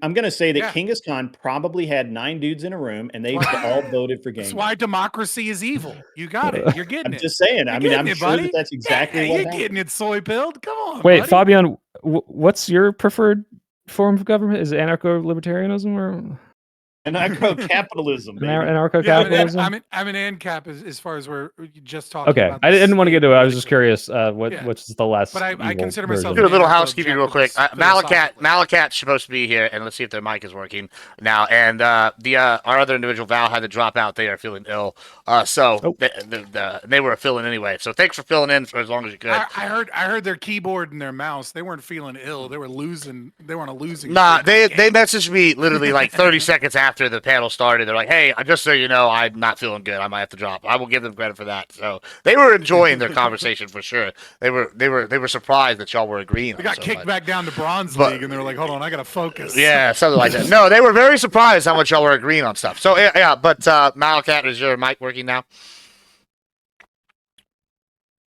Yeah, you're muted. You're muted. All right. Well, I'll wait till they message me again. Okay. We'll get back to it then. Let's go back to what we were talking about. Sorry about that little housekeeping update. It's always fun, these be streaming. Sometimes things work out real organized. Sometimes they don't. But we're moving on. Yeah, I do find this interesting that are you denying the like what's it called, the entrapment kind of theory here? Like, is that because originally, Fabian, you seemed like you were pretty on board with Soy and Val in your position, but then after I brought up the entrapment, how it's the same as the welfare, then it seemed like you softened some on it. I haven't softened or changed my opinion. In fact, I was the first one to bring up the welfare dependency trap as one of the 10 arguments. Sure, yes, I understand that. That's why I was comparing the other one to that. Yeah, no, well, I mean, it is a dependency trap in a certain way, but there's a difference between discussing the state's rights violation of humans' autonomy versus the systems and institutions that are designed to use the law to abuse and psychologically move people in towards a dependency trap. Like these are two different things. At the individual level, right? Deporting someone who has not violated anyone's bodily autonomy, right? So if you are an illegal immigrant that has not done any property damage and has not attacked anyone in any way, shape, or form, the state is the aggressor if they deport this person. I don't give a fuck about some stupid fucking law that says that if you cross an imaginary line, that makes you bad. Is trespassing a bad thing? You can't trespass on public property because public property is already a violation of human rights by the state. But all that border property could be owned by private property, right? If you go across, if you trespass, if you trespass against someone who has property on the southern border, right, private property, and that's a property crime. That's an imaginary line to me. No, it's not. It's a line that has a first user principle with one owner. There's a logic. It has been intersubjectively communicated that you don't think a town can own property? No. Okay. Property can only have one owner, period. Anytime you say property has more than one owner, then it becomes contradictory, because what property is the exclusive right to utilize that material as you see fit. So public property is a contradiction because it claims to be ethical, but it is conflict inducing because it's a scarce resource. And the moment people wish to use scarce resources towards opposing means, public property has no means of settling the conflict that it created. Whereas private property is conflict reducing. It's an ethical system. In your system, if somebody a private company or entity went and bought all of the land, like a miles of the entire southern border across the country, and put an armed private military there, and any illegal immigrants stepped foot on it, they shot them, that'd be cool? Well, that wouldn't be following the gentleness principle, right? So you don't get to just shoot people just because they happen to stumble upon your property. Okay, well, shooting is the end of it. Yeah, they have the right to say, get off my property, and then they say, no, I'm going to cross your property anyways, and they go, get off my property, I'm going to fucking shoot you, and then they go, fuck you, I have a right to be here. Then what about landmines? Should I be able to put landmines on my private property? Just out of curiosity. Come on. Hey, actually, I want to steer this back. That becomes an aggressive act. Because this is fascinating. I just was curious, but yeah, I just have to know. This is absolutely fascinating. So I understand Scott's viewpoint on it. I don't actually disagree with the public versus private property principle. I've always wondered why we have the government invested in so much land, and that doesn't seem just like think of it this way. thing. I think I can make this make a little more sense, right? When Oregon legalized decriminalized drug usage, right? A lot of libertarians were super happy. They were like, "Oh my God, it's so great! This is a win against the drug war." And I knew that it was going to be a problem. I knew that this wasn't going to turn out well, and it turned out so poorly that even Democrats reversed their position and are starting to return back to a certain aspect of the war on drugs. Normalcy. And you go, well, what is the problem here? The problem here is public property. And the reason public property is the problem here is the moment that you decriminalize drug usage, well, now you have druggies at your fucking parks. You have druggies on the side of the road. You have this property that belongs ostensibly to everyone. And then you have families that are like, I don't want to walk out of my apartment and see people doing the This would be a great conversation, right? Because I have so where do you I mean I really want to talk to you someday about free use, free use roads, paths across private property that are open to just anyone. I really want to dig into that. I don't think it's very useful in this particular conversation, but I'm fascinated. I mean, the topic is on slavery, so if you invited ANCAP to talk about whether or not politicians support slavery, I'm going to talk about ANCAP. Because now that we're fully into libertarian brain, can we go back to the civil rights being? Let's do that now. I want to hear about that. Before we do that, I wasn't really. I still wanted to. Another example of Democrats. I'm still trying to understand Sweetbill's point of view here. And I don't understand what a long enough term of time is. I don't understand that. I don't know how we quantify that. Although apparently we do have a system in place that does that already. But I'm gonna let you finish. I'm gonna let you finish. Soy pill answer, and I want to hold on, real quick. Let's just say it's like if you're here for less than a year and you have no, if you're here for less than a year, you have no entrenchments in the community, you don't have children here, you don't have family here, and it's just like, hey, you just came here to work and you overstayed your visa, get the fuck out. Yeah, okay, whatever. Like that's just an arbitrary thing I'm picking out of my ass, but like obviously you could draw a line there. Huh? Yeah, 2 years you draw the line. They're good. Yeah, like something reasonable where it's like clearly there's a difference where like someone like me or you could look at this and say this person is not just some guy that's been here like these like Korean people. I don't know what the exact terms are for people who enter illegally and then apply for citizenship and all of that. I didn't go down that specific well very deeply, but I do know that there's a system such a system immigration in place. Laws, immigration lawyers, complex. There's all kinds of things that. Well, it's a very slow process, Grid, and just to put it into perspective, I think the amount of people we naturalize legally. I think it should, right? Because if these people are coming here and they're willing to work, like why shouldn't they be paying the taxes and doing it legally? Why should they? About 2 weeks ago, where a person who came here and from another country. And they were given a job and given a CDL driver's license and a job driving a truck. Are we talking about the Indian guy who did like an illegal U-turn or whatever? A U-turn on the highway and killed 3 Americans. Okay. So if you're arguing that I think we should make it easier to become a citizen is not, hey, people who can't drive should be given driver's license. I think the driving license standards in this country are way too lax, and anyone, legal immigrants included, should be given.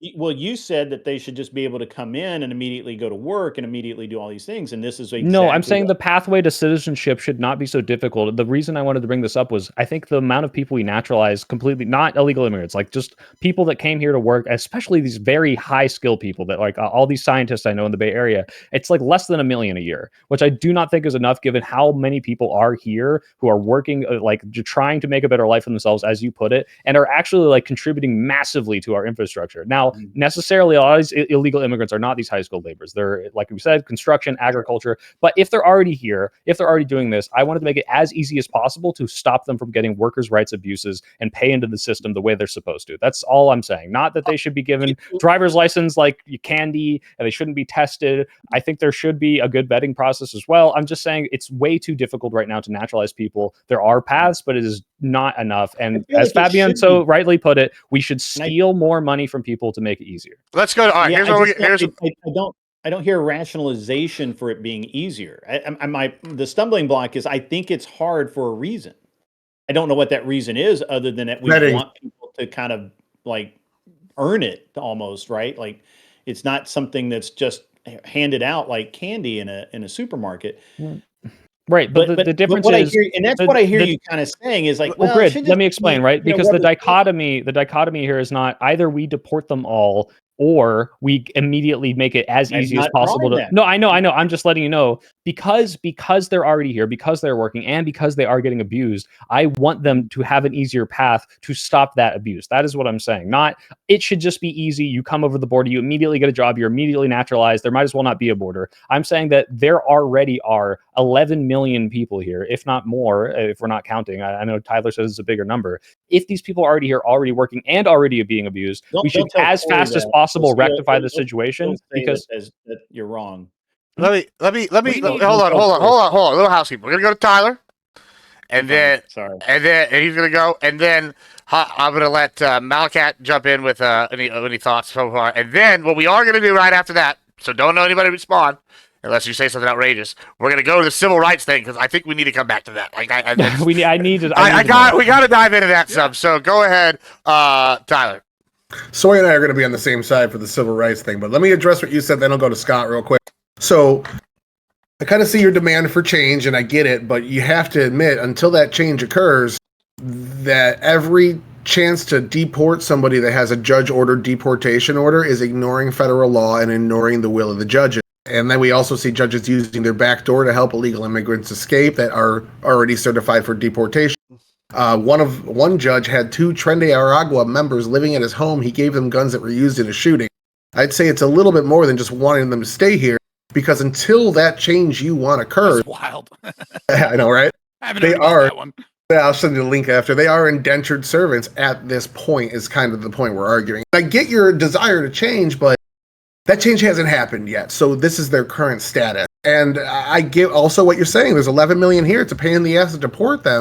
But again, I am a fan of the rules. We have all these laws in the books for a reason. And there's 17 million people waiting in line that did everything right that are now being put to the back line so we can let people come in here illegally. And that, to me, until you say no more illegals, we have to cut it off. Scott, I got something for you, too. This is a bone. This is an accelerationist bone that I think once you get into the practicals, you might be here. The exact opposite. You might be here because in the practical, because not for the ideology, leaving that and more going to how the system actually functions today. If we kick out all the illegal immigrants and in place bring in legal immigrants for every single one, all of them get proper wages, they get proper regulations, they're taxed the right way, they worker consumption and protection, and they're part of the welfare model to the full extent. That then puts onus. Of socialist shit doesn't. Yeah, I'm just saying that then puts the onus on all of those systems to now they aren't going to these people because they're here illegally. That's what makes them this second-class citizen in my mind. Now they have access to all these things. That puts a massive amount of stress on these things, and it makes it so we have to reanalyze it. They're like saying, we can't kick out the people that are picking your strawberries because then you're going to pay somebody $15 an hour to pick strawberries, and they're going to have all these protections that we give all of our workers, and that'll just screw up the prices and cause inflation. All you're going to see then, when that happens, if we actually kick out all the illegals, then all these people are making $15 an hour, have all these worker protections.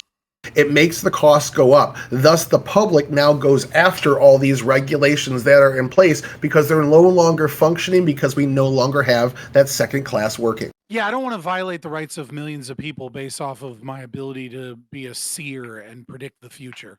I'm just saying it would cause an acceleration and pushback against a lot of things you don't like. Because currently we're skipping all those. All these people don't have access to these. I'm also against accelerationism. That's why the channel name is Fabian Liberty. It's a spin on the Fabian Society in the UK. It would achieve your goals in this case, I feel like. Let's go to Malakat here. What are your thoughts so far? If you've been able to keep up, and then we're gonna go to the civil rights thing. What are your thoughts? I'm so sorry. I was trying to get through starting up my stream. But I kind of heard right now about protections of workers and things of that sort. And again, I apologize that I wasn't up to date, but if you want to give me a TDLR, yeah, we can just jump into. We'll just jump into the next thing. I think that was for Scott specifically. Yeah, that wasn't. Yeah, that was kind of a back and forth. All right, so Scott, we'll come back to you in a second because I feel like Scott's about to hit some stuff that a lot of people are about to object to. So I'm sure you can start yelling. Then go ahead and tell us your civil rights thing. Yeah, I don't think it's really that crazy or complicated of an argument. The Civil Rights Act of 1964 is obviously and patently a violation of human rights. Okay. Is there any argument against that? Does anybody have an argument against that? Well, just to be clear, when you say violation of human rights, it's like you're saying it violates people's freedom of association because they can't choose to not associate. So I think obviously the argument against it, especially if you look at it in historical context, is if you as a single person wanted to, I think, by the way, this is going to sound crazy. I mean, this is your argument. My audience is going to be like, are you seriously saying this? If you as a singular person said, I do not want to associate or do business with this person because of their race, that in isolation is probably fine. And violating that is like this, like, you know, okay, like I'm thought policing you. I'm not allowing to be racist. Like that's wild, right? Like, yeah, you're a bigot, but why is the state allowed to tell you not to be a bigot? That's crazy. The reason it exists in the way it does, though, is not because, individual people are now like limited from this freedom. It's because entire swaths of the population were able to exclude an entire race of people from their business from this. So in not doing that, you're violating those people's freedom to exist in the society. And you need that protection for those people because of the historical context, not because they specifically want to violate your ability to associate with a racist person. There's two things here, right? I don't necessarily care about the kind of like consequential analysis or via like a framing of history, but that's just like not true. Like the state was violating a lot of people's rights. And those aspects of the Civil Rights Act are perfectly fine, right? I have no issue with the federal government saying that insofar as the state exists, it shouldn't be we shouldn't have Jim Crow laws or, the state mandated that. There was plenty of companies whose rights were violated by Jim Crow laws that wanted to do business with Black people, that wanted them that wanted to end segregation because it was more profitable to do so. But this idea that there was these large swaths, completely freely associating, it's just bad economics. It's just a bad idea to exclude 13% of the population from your business. No, it is. You're not wrong, but they still did this. I mean, have you heard of like sundown towns? Have you heard of like a mandatory non-regulated? Sorry, what's the term of segregation where it's like free association segregation or whatever? It's like, hey, we're just not going to hire black people. Like this stuff absolutely happened, and this is the reason why with the the gay cake thing to do that. Yeah, people should be free to be free to be a fucking bigot, like straight up. Okay. Like, so you're pro-slavery. So you agree with my argument. You're pro-slavery. I don't like gay people. You're a slaver. I don't like you because you're a white person. I don't want to associate you with you because you're a white person.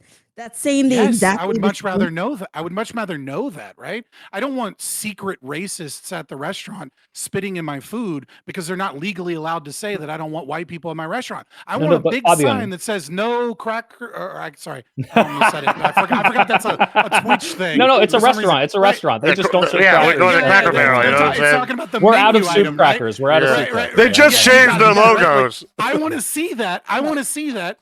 And I want to know, like, okay, that restaurant's food probably a little too spicy for my white tummy.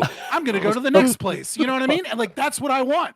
What I don't want is secret racists that legally aren't allowed to discriminate, that then hate me, that I'm living amongst people that hate me. Like, if you hate me, tell me you hate me, and I'll make sure to freely associate with people who don't fucking hate me. Fabian, the question though is, don't you understand that yes, it is technically a violation of your rights of association to say you can't discriminate against a black person in this business? I understand that. It actually is. Okay, yes, okay, factually is, whatever. The point is, if enough people do this and enough of a community or an extensive part of that city, you are now doing that to black people, right? You are violating their ability to associate and exist in your society. And so, yeah, obviously, if we want to live in this perfect world where it's like, right, yeah. So to violate the rights of other people, says we don't want black people in our town, right? Then that black person can go live somewhere. What if they can't? Welcome. Is the point, right? Like, if they already live in this town, now you're saying, okay, now we're forcing you to spend money to move. We're forcing you to excise from your school. How many viewers you got right now? How many viewers you got right now? 212. Okay, 212 people. Is there anybody in those 212 in your community that wants to live in a sundown town? Or would we go ahead and assume all 212 right now, just in your community, would be willing to move somewhere where black people are allowed? Fabian, I don't know if you just don't know like the history of this, but like when people did this like associative racism, it wasn't like, well, we already have this pure white state and we're just going to like there's black people already in these places, or black people just trying to move and make a better life. And that's just like one of their only options, because you can't just, teleport wherever. You don't have unlimited bankroll to do whatever you want. And now suddenly a chunk of the country says you can't be here. That is, in some sense, I would hope that you would say, a violation of their autonomy, because they are incapable of going other places. Of course not. If it's their private property and they say you can't come here, then that's obviously not a violation of anyone's rights to exclude someone from their own private property. So like if everyone in the country, or let's just make it a little more obvious, right? Let's say you live in a rural area and you do not have the funds to move into the big city. You literally cannot afford it. So you live on the outskirts of a town, and that entire town decides no black people at my business. And you're the black people that live on the outskirts, right? Now you do not have the option to move, and you've been excised from the ability to, this is like, in the same way you might, I would think you would be against like debanking, maybe you're for debanking. I don't know. You're now unable to exist. You can't buy food. You can't go to the doctor. Like these people who have private businesses that are integral pieces of your society are saying, nope, you're not allowed to exist in it, and you don't have the option to leave. How is that not a violation of your autonomy? So first of all, it's not a violation of your autonomy to be forced to have other people enslaved to you, right? Like it's not a violation of your autonomy that the government doesn't step in and tell other people that they have to behave a certain way or else, right? That would be a violation of like Even if it that's kills you? insane. Wait, why is this any What do you mean, different than? even if it Hold on, kills you? hold on. If Why you is can't this buy food, hypothetical, if you where, can't like- buy food, if you can't go to the yeah, doctor, if you can't like soy pills bringing up something I kind of touched on right just now. What's the difference between this and me land mining my land? Is that not an aggressive act? Like by your own definition, well, like land mining your land, right? Is in such a way. it's where my your land. Why do you have to property worry is about them coming inviting- on it? Like, I guess this is my argument that I'm making with this because I'm not really sure how I feel. I'm kind of just listening here, but it sounds to me like it's the same argument. If I own my land and I land mine it, you told me that's an aggressive act. Like I don't have the right to land mine it, even though I own it. And if you come on it and I put up signs saying "Walk on my land, you're gonna die," there's landmines, and you walk on it anyway. Well, that's different. Well, okay, That's different. okay. Because So now that you've made people aware that Oh, your property line is a certain place. so that's You were that's talking fine. about- you were Okay, talking let me about just keep finding going a then. strip of the Okay, that's border fine. Okay, and then letting people let's walk into a trap. let's just okay, trap. Okay, let's move back. If I just have a fence up, but I don't have that, there's landmines. Is that a trap then? Oh yeah, perfectly. No, that's perfectly fine because you've Okay, intersubjectively communicated. so I'm trying to your figure property.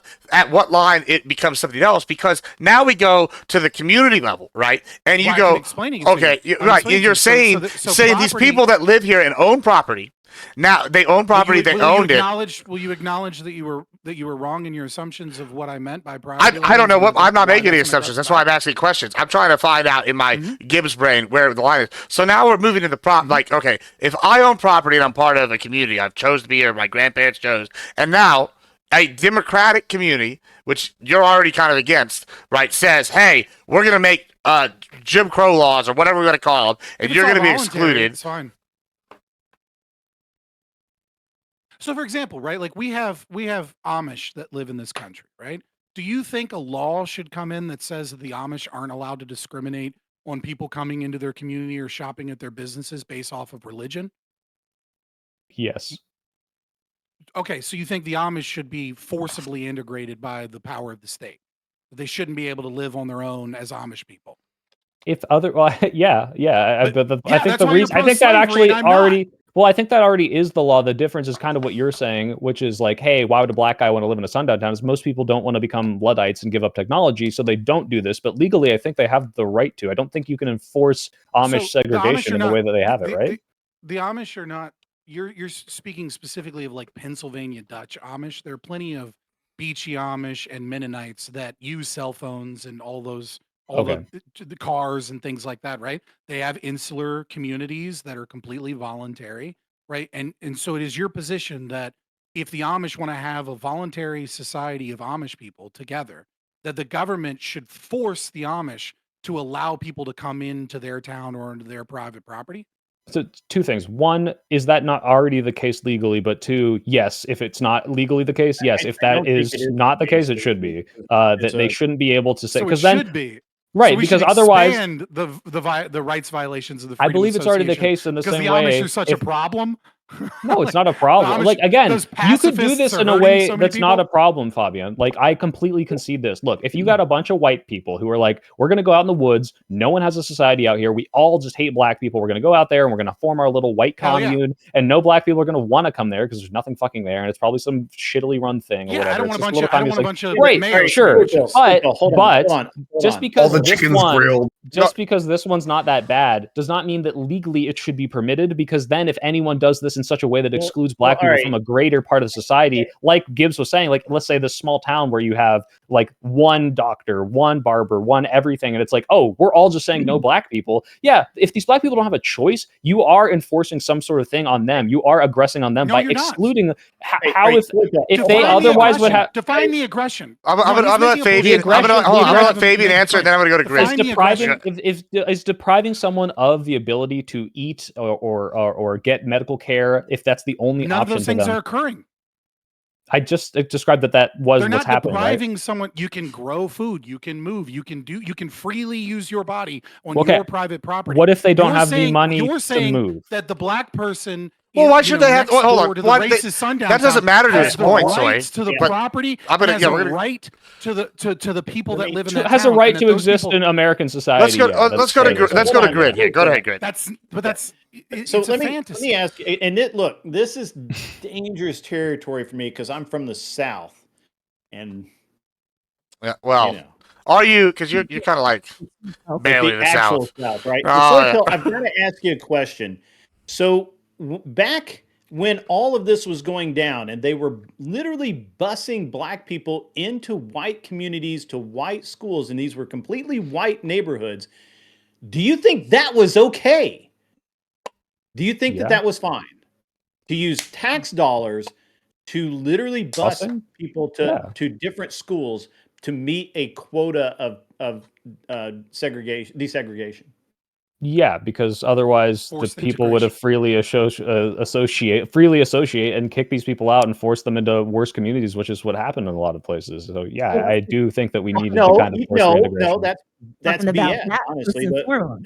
was it. Actually, destroyed a lot of black schools that were doing really well. So I think that this is a rose-colored It glasses may sort of have to thing. some extent, but I can't. I couldn't hear you. I'm sorry. What did you say?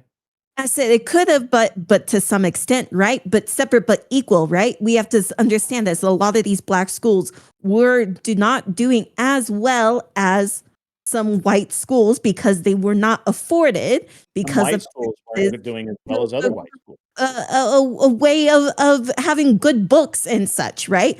Now we No, can that get wasn't into the like the case, busing, but you know, unfortunately for your I argument, don't that care was if the not black school has worse books. Like you that doesn't mean that you the get books to are issued by the violate school rights. system. I mean, that's not a good argument. Well, but back then it were. I mean, now they don't. if the school system is purposely giving bad giving black That's an students assumption, not an particularly evidence. You shouldn't those bad or used books or what have you, You're assigning something that is not in evidence and did not happen with. I mean, I had to live through it. Okay, like I was a little kid, but I had to live through it. Well, My how did he parents had to deal with live the You had to live hypothetical with of an entire desegregation? white town randomly I was- deciding that my they hate parents- black my people and there's parents only one black did, person and I nearby? actually I dealt with went that analogy. You deal with the analogy, okay? I'm Yeah, pretty I sure that actually- white town Well, just to be hates clear, that one wait, black wait, guy. but was Fabian, the you white didn't deal with it. kid You in said, the why doesn't he 40s. just become a farmer even if he can't move? Like, as if they decided one day Why he can't would he just move? Well, let's say he can't afford Yeah. to. So I So? actually was one of the. That's what I'm saying. So white you're The saying default that like state of man is poverty. You don't get to enslave other people because it helps your fee-fees to feel better about some person not- having the right to other people's property. if you're able to inflict harm like starvation on someone because they don't have It's the not inflicting capacity. harm. Nature, but nature, nature doesn't just give you food. There's no grocery store in the middle of the jungle that we discovered. Like the man starves unless he acts, unless Right. he uses his volition. I'll starve if and I don't his go to will Costco to shape his and buy environment. my groceries. But if Costco said you're not allowed in because you're white, and then every other grocery store did the same thing within a 30-mile radius, and I don't have the ability to get gas because the gas stations do this too, You know what I would do? I'll I die. would call up Grid and say, "Hey, man, I just heard from Soy Pill of a wonderful business opportunity. We can create a grocery store. We can increase the And by prices the time like you figure that out, 20%. I'm It dead, doesn't bro. fucking matter. Like I'm fucking dead at that point. I like understand. I you got the understand that the person named Soy Pill doesn't understand how to grow food. I get that, but regardless, that doesn't mean that you get to violate other people's rights. I do want to interject here real quick because I am surprised that I enjoy this argument from you so much, Fabian. I'm really surprised. I really like this argument, Fabian. Well, hold on. I gotta say here, Grid. When you said just now that was not the case in the schools and the books, on my surface in my head, I kind of was just like wanted to roll my eyes, but I'm doing Google searches. And this is a thing I just found. They're saying that black students who attended either predominantly white or predominantly black schools, if you attended a racially integrated school, you were more likely. Yeah, it was a year and a half less.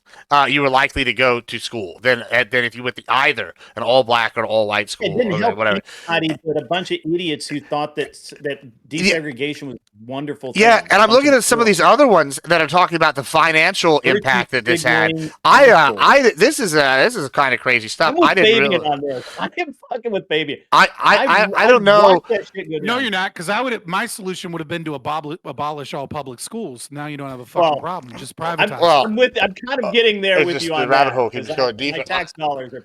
But yeah, Which is one of my just, 10 arguments that I laid out in why Democrats support slavery, because they support. you know, public you education. almost Gibbs, had me Gibbs, hooked. Gibbs. I need to pursue this line of logic from Fabian too, because like, Yeah, okay, let's say it was please. instead of Brown versus Board of Education, Fabian. we did what you did. We abolished all public Stick with your schools. So chest. now you Fabian. have Hell yeah. Fabian with an A. It's Fabian. hard A. It's, Sorry, excuse it's me. Fabian. It's just like I said, it's a play on the Fabian Society in the UK. Gotcha. My It just apologies. means Fabian. incrementalism. Gotcha. Let's say we live in this world where in the 1950s and 60s, rather than desegregate, we said, fuck it, free association, abolish public schools.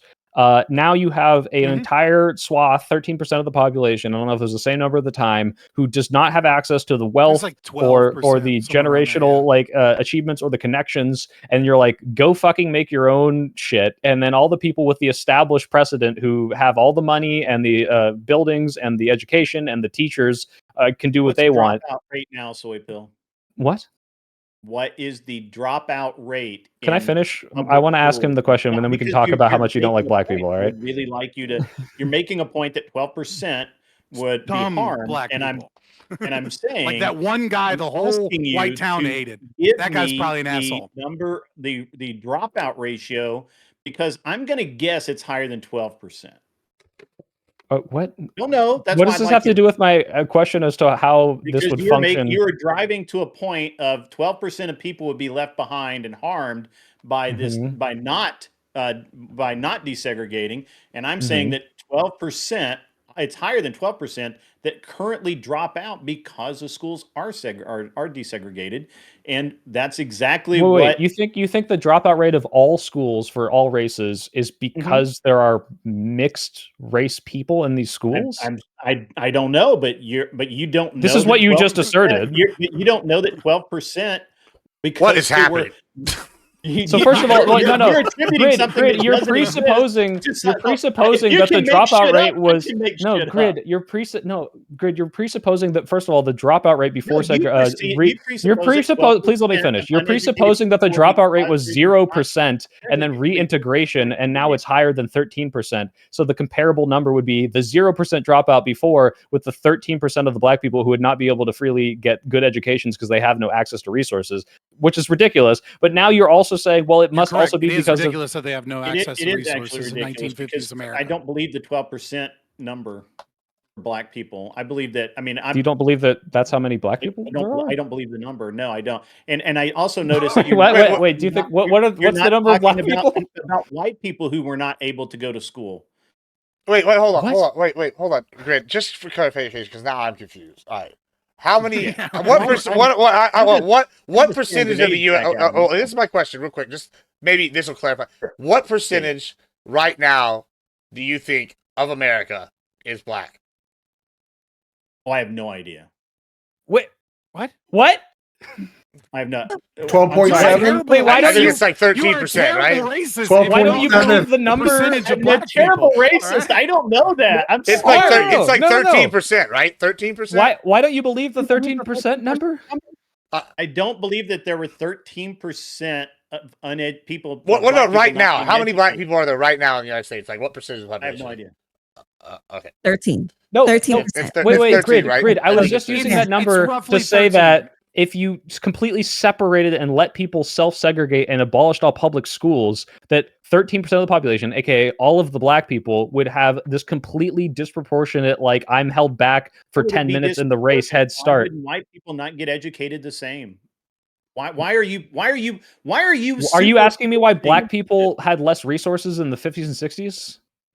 I'm asking you why you presuppose that when that was. It's not a presuppose. This is just basic history. Black people were slaves for hundreds of years. They got freed in 1865, and then they faced Jim Crow and antebellum. You can keep talking, but I'm going to. I really want an answer here. Do you really believe that all white people lived a life of luxury? Have you never heard of poor white trash? No, I've never. In the 50s and 60s, my mom and her parents. I believe that you were poor white trash. Yes, young man.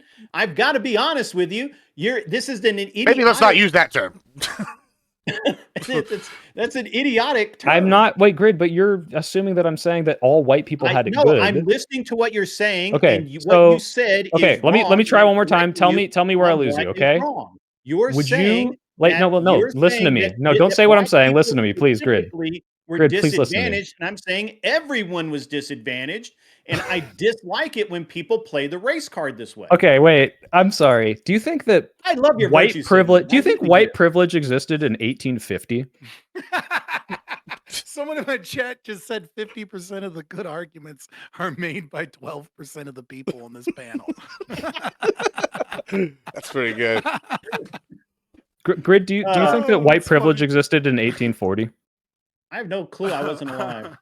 You tell me. Okay, Was can white- you was white can you privilege a thing? insinuate from your historical knowledge that maybe it was easier to be white in I really 1840? want to hear your story. What is you? Okay, what are you so what I'm presupposing saying there? here, and tell me where I lose you, because I promise you I'm not trying to deceive or assume anything, is that in 1950 and 60, not every white person was like live in luxury, had a TV, they, with all 5 black and white channels. What I'm saying is that if you look at the history of how black people were brought to this country, were freed as slaves, faced in Reconstruction, and then faced all the segregation up until, the civil rights moment, they're going to have less generational wealth.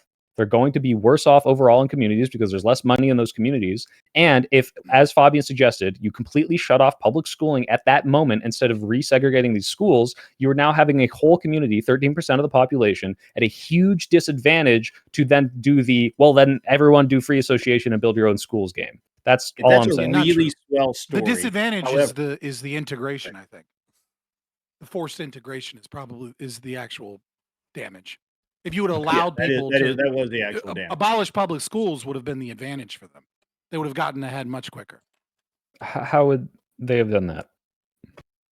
Because it's a superior system of education. It's more efficient.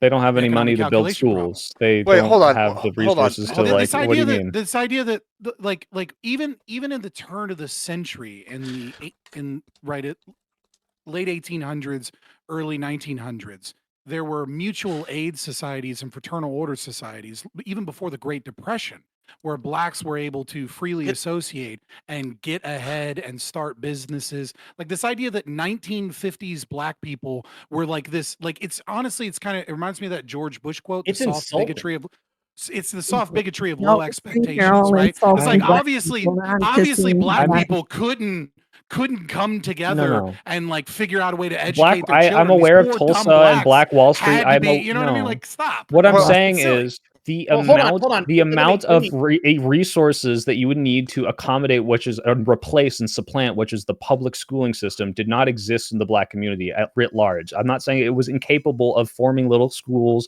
or forming strong communities because they did this. I'm saying that if you just CBUs. I completely disagree. I think you're just pulling that out of your ass. Hold on, Let me ask things would have been bad. Let me just ask a question. It's like I don't know. I'm questioning a lot of life choices right this second. But I'm over here. I'm listening. Good. And okay. I think the prop should do libertarians support slavery. I think that's where we're at. Right well, I guess because I'm over here. I don't know. No, that's not the problem. I'm sorry. I didn't mean I guess. I'm over here like I'm just like my brain is cracking. One over here knocking him down. Well, buddy. Yeah. So first Grid really blew my mind, and I didn't know that there was going to be stats to back this up about the schooling and the integration not working out the way it intended. But yeah, integration was pretty because like on let me just explain my brain break here because I don't think it's mutually exclusive. So I'm sitting here. That one really shocked me when I looked it up because I'm like, no way, that's true. That's something that just in my head I would have took as fact because common sense would say no. But then we're common going. Sense would say yes, Gibbs. Just to be clear, that if you put a bunch of people in communities where they're not necessarily wanted and they're facing a shit ton of backlash and literally have to have at gunpoint black kids allowed into the school, it's going to be a lot harder for them to operate and have been held back. That part I agree with. Hold on, that part I agree with you. Absolutely. No, the gunpoint is at the white kids. To be clear, yes. To be clear, I agree with you that point. But my thing is in the long-term integration and the other schools getting the equal, separate but equal, and all the other stuff, like the funding and all that. I on the surface, I thought that would have been the results would not have been as bad as they were. However, now when we're talking about what Fabian you just said with the private schools being better than the public schools, like in principle, I want to agree. I think that it would work. However, when we're talking about 1950s America with 13% of the population, okay, let's just follow your line of logic. Now, I am sympathetic to your point of view with me going, life's not fair, sucks to suck.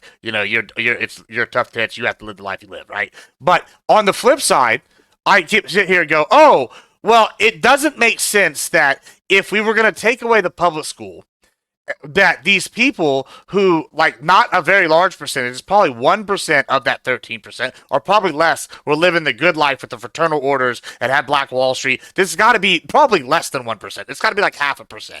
And so you're telling me, of the U.S. population, 12.5% of that, or let's just go with 12% if it was 12.5 then, of the population doesn't have access to this fraternal society, doesn't have access, and they don't have generational wealth. You're not going to be able to convince me that suddenly the private societies are gonna do better than like the U.S. government going here. Everybody gets the same textbook. Like because you're gonna have a lady whose grandma was a slave, whose mama lived under Jim Crow. Oh, hold on, and then you got Mama Jim Crow, and she's not been educated at all. And she's supposed to teach the next generation. I don't know, organic chemistry. No, that's just not gonna happen. No, let me help you out. Yeah, Gibbs, so for one thing. don't help him out. He just made like 7 arguments against me. Well, right? I know, let me make one in return. Something that I just literally had an argument about brother. yesterday, and that is this idea that Soy Pill seems glued to, that blacks were so disadvantaged and they were so poor, and yet the income disparity isn't that large until after well, we can go back to 1907, and where it was really close. After Reconstruction, blacks actually made more. People don't know that. People think that and during Reconstruction that they made more than white people, or more than white people made more than black people. That's not the case. Black people made because again, poor white trash. Well, which one? Say poor white trash. Don't stop saying that word. It really changed after World War II, and that's where you start seeing the income disparity, the wage disparity between black people and white people. Starting to really happen. And so Soy Pill, to some degree, is right that in the 50s, that did start broadening, but they weren't dirt poor. These weren't like... Also, nobody used the WT reference no more. I don't know if that's TOS or not. Nobody used it no more. I just sent you a graph in the group chat. You can look at the white-black per capita wealth ratio. I don't know why this is an argument right now. It's just always been in favor of white people, like the entire time. It has never flipped. There's never been a moment where the entirety of the black communities had more money than the white community. I'm so baffled by this. I can explain that. It's the carpetbagging thing. Go ahead, Fabian. Go ahead. We're now fighting ghosts because I'm. Let me respond. Okay. Yeah. Go ahead. So earlier we talked about. Earlier, you were with me, Gibbs. I'm just confused. I'm trying to go through this. Well, hold on. Let me make the argument. I get you're confused. I'm working with you. Okay. Yeah. So you were with me when we were talking about welfare as a dependency trap. Sure. But for some reason, there seems to be like you're standoffish on public schooling. No. Oh, maybe let me clarify. Okay, go ahead. No, I don't need to fucking clarify. You made like 7 arguments. Sure. And then Grid made an argument. And then Soy Pill. Go ahead. Just finish up. Let me fucking defend this position you're all attacking. All right. Public education is extremely expensive. We get very little return on investment for it. Depending on where you are, it's somewhere between $11,000 to about $25,000 per student per school year. Right. So if you're in like New York City, for example, you know, to the state is paying about $25,000 in order to educate a child. Let's say you're a family with 3 children, that's $75,000 a year is what it costs.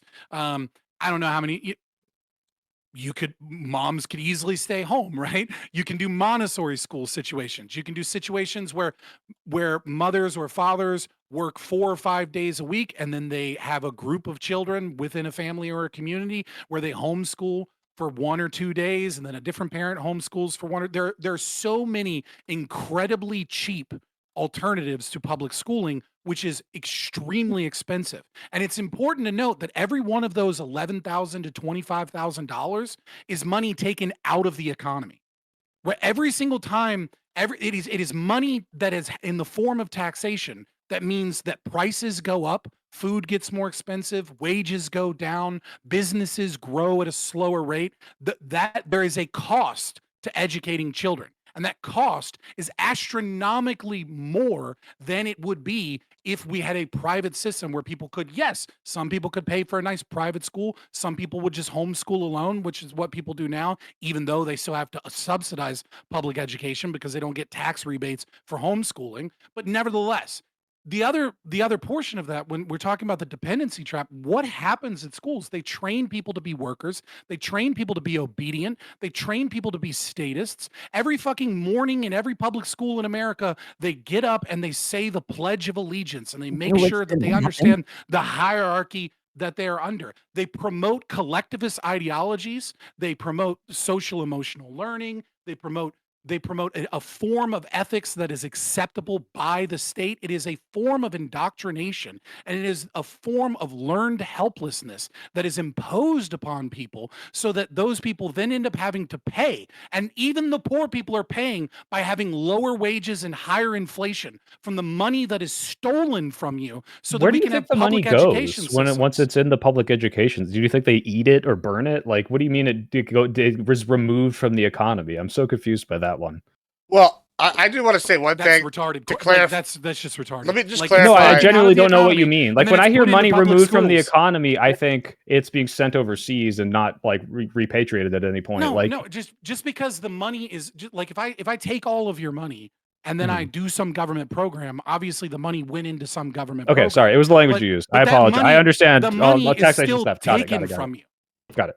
Right? That money, every dollar that you tax means some Yeah. level that you are decreasing wages in America. You are slowing business Yes. growth. No, I in understand America. the language now. I forgot for a second for some reason that you were Right. And every libertarian. time the government spends money without actually taxing said money, then it's a tax on inflation. And that means higher prices. So some way, some form, whether you're poor or whether you're rich, you are paying for these programs out of, even if you don't pay any taxes, you're paying in the sense that your ability to go and get a job in the labor market is less than what it would be because there's less jobs available, and the wages, because of the competition, the supply and demand equation of labor, means that your wages are lower.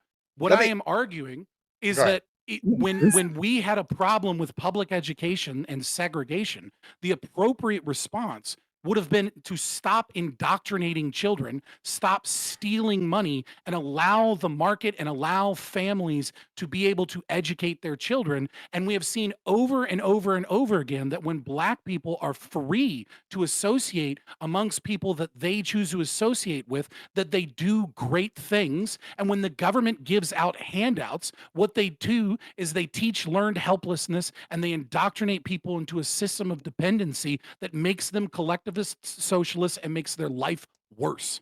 Just to be clear, do you think that if Black people were forced to figure everything out privately on their own, like at the time, and really, I'm the only. Sorry, to be clear, person. I had no idea. You're purple to me, but go ahead.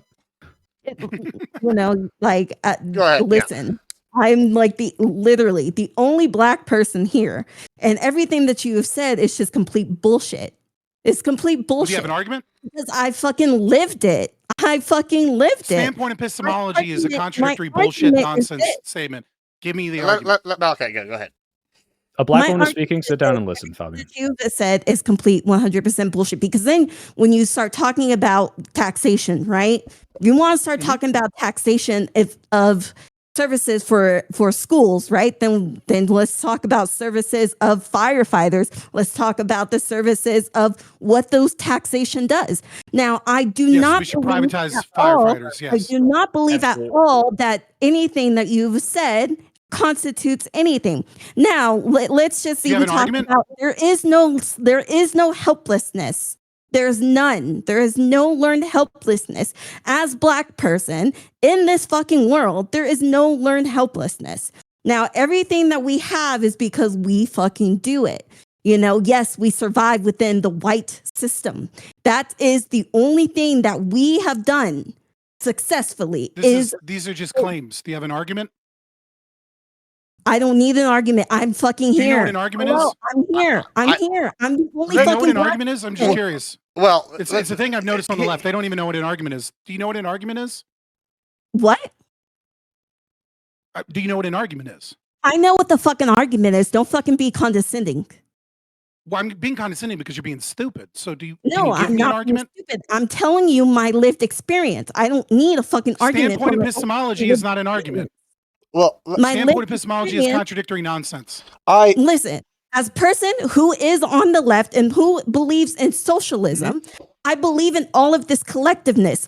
If we are all working together, then we are all striving to be together and move to a certain point that will all. So why do you need help to us steal my grow. shit? Why do you need to steal my shit in order for you to succeed? Sounds like learned helplessness to me. Stealing anything. It's about being collectivism. Let It's me- about collectivism. Right. You're going to take hold from on. me and force me into your collective. Yeah, hold on, If we're we're- all Like, the same exact output. fuck you. Go do your own thing. Okay, Like, all right, go all right. build. Hold on, all right. Here's what Why do you need me? hold on. Unless it's learned helplessness. We're moving away from. We're moving really far from where we were going. Even now, we're going down. Well, no, the she's social- showcasing how the left supports slavery. I had one more. I had one more. I had one more thing I wanted to dive What do you into. mean? Yeah, I had one more thing I wanted to dive into there, but we are past time. So what we're gonna do now? Let's just give some closing thoughts and get out of here. And because I don't know if I can do another deep dive. I don't know if I can dive more down the rabbit hole tonight. Woo! I got so many questions. Like, but I got so many answers. I have to say a thing, and I'm gonna turn it over to Tyler because maybe you can answer to my opening. My argument is not against private schools. Like, as a conservative individual, I like private schools. I just find it slightly ludicrous that, especially after Black Wall Street got burned down and like such a small percentage, and you're telling me that like somebody is gonna have the same. And once again, I would even. It's just the argument isn't the one I would make. Maybe it's just maybe I'm like confused because you're like my argument would be tough tits, life is shitty, right? But the idea that this person whose grandma was a slave, her mom is totally uneducated. Her husband's gonna work in the factory, and she's not been educated by anybody, never been to a school, and then now we're gonna privatize it and get rid of public schools, and this person's supposed to teach.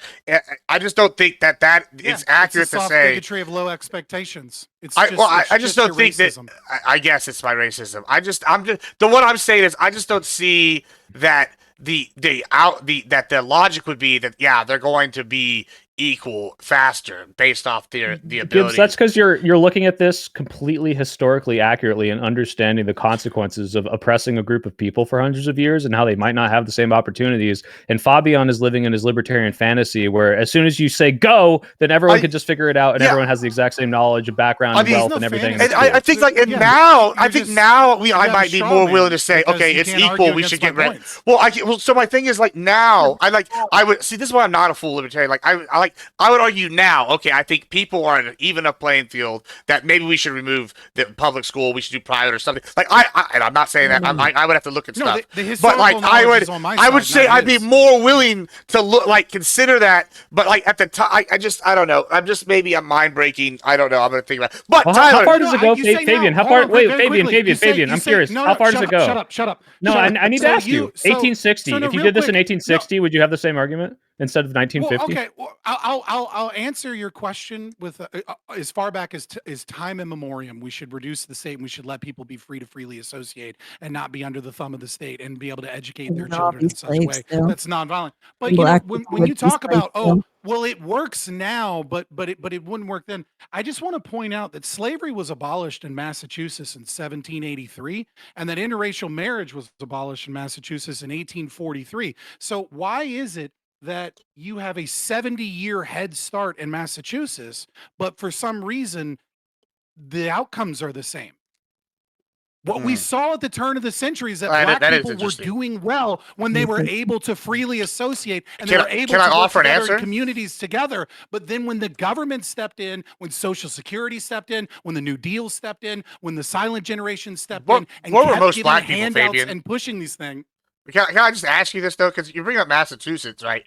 I would assume a black person living in Massachusetts in 1783 or in 1843 or whichever year you said is going to be a lot different than a black person living in North Carolina or South Carolina or Georgia or Well, I guess not That's Texas, actually because a Texas point. had Texas actually did have those slaves up until for a certain point. So, but it would be different than a black person living in, like I don't know, Florida. But Texas did have slaves. It's the whole thing. Like, I just don't think it's the same.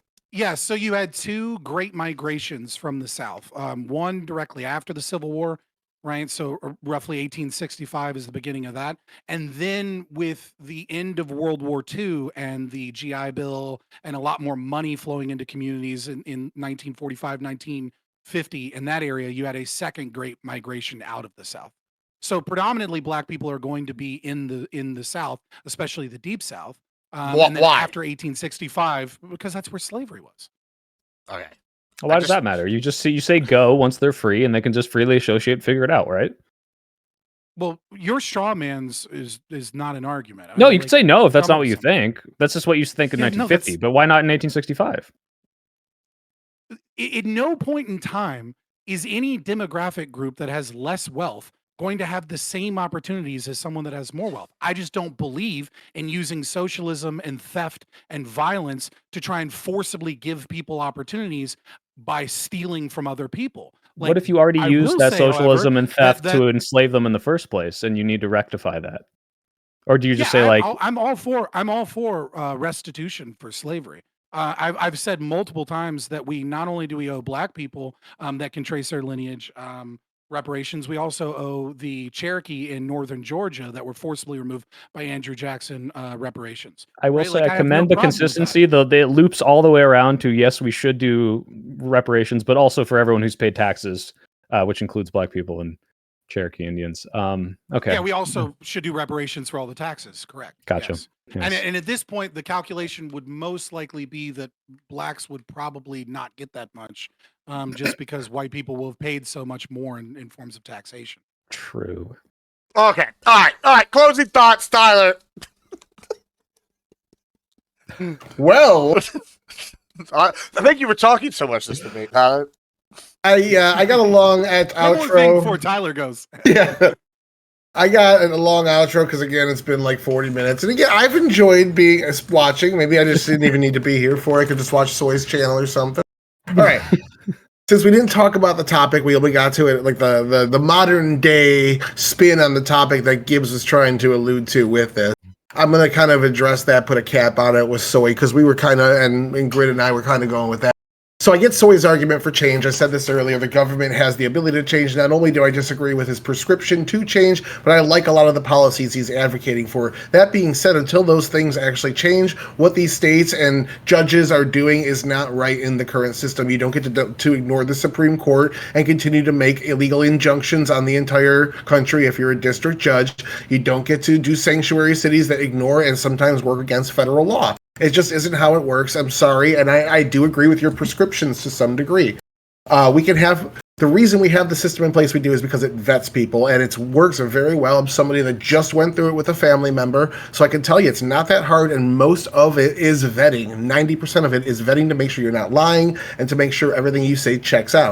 Outside of European societies, I don't know if you guys have traveled much, but I've been around the world a couple of times. Outside of European societies, the world works very differently. You do need to be assimilated, and we don't want to overload our system. We saw this during the Biden administration when they weren't deporting people that had the proper orders, letting people in on the border that probably shouldn't have come in, and letting asylum abuse go on. We saw New York City, Chicago, and several other cities completely overloaded. The infrastructure they had in place, both through legislation and through government funding, was completely overloaded. We saw New York City sewers being overly stressed as well. We don't have the capacity to take in certain amounts. That's why we allow it to be 1.25 a year. We let Congress delegate that. When you start endorsing illegal immigration through this incentive system, you bypass Congress and thus bypass the will of the voter. And until that's changed, I can't agree with you, even though in spirit I do.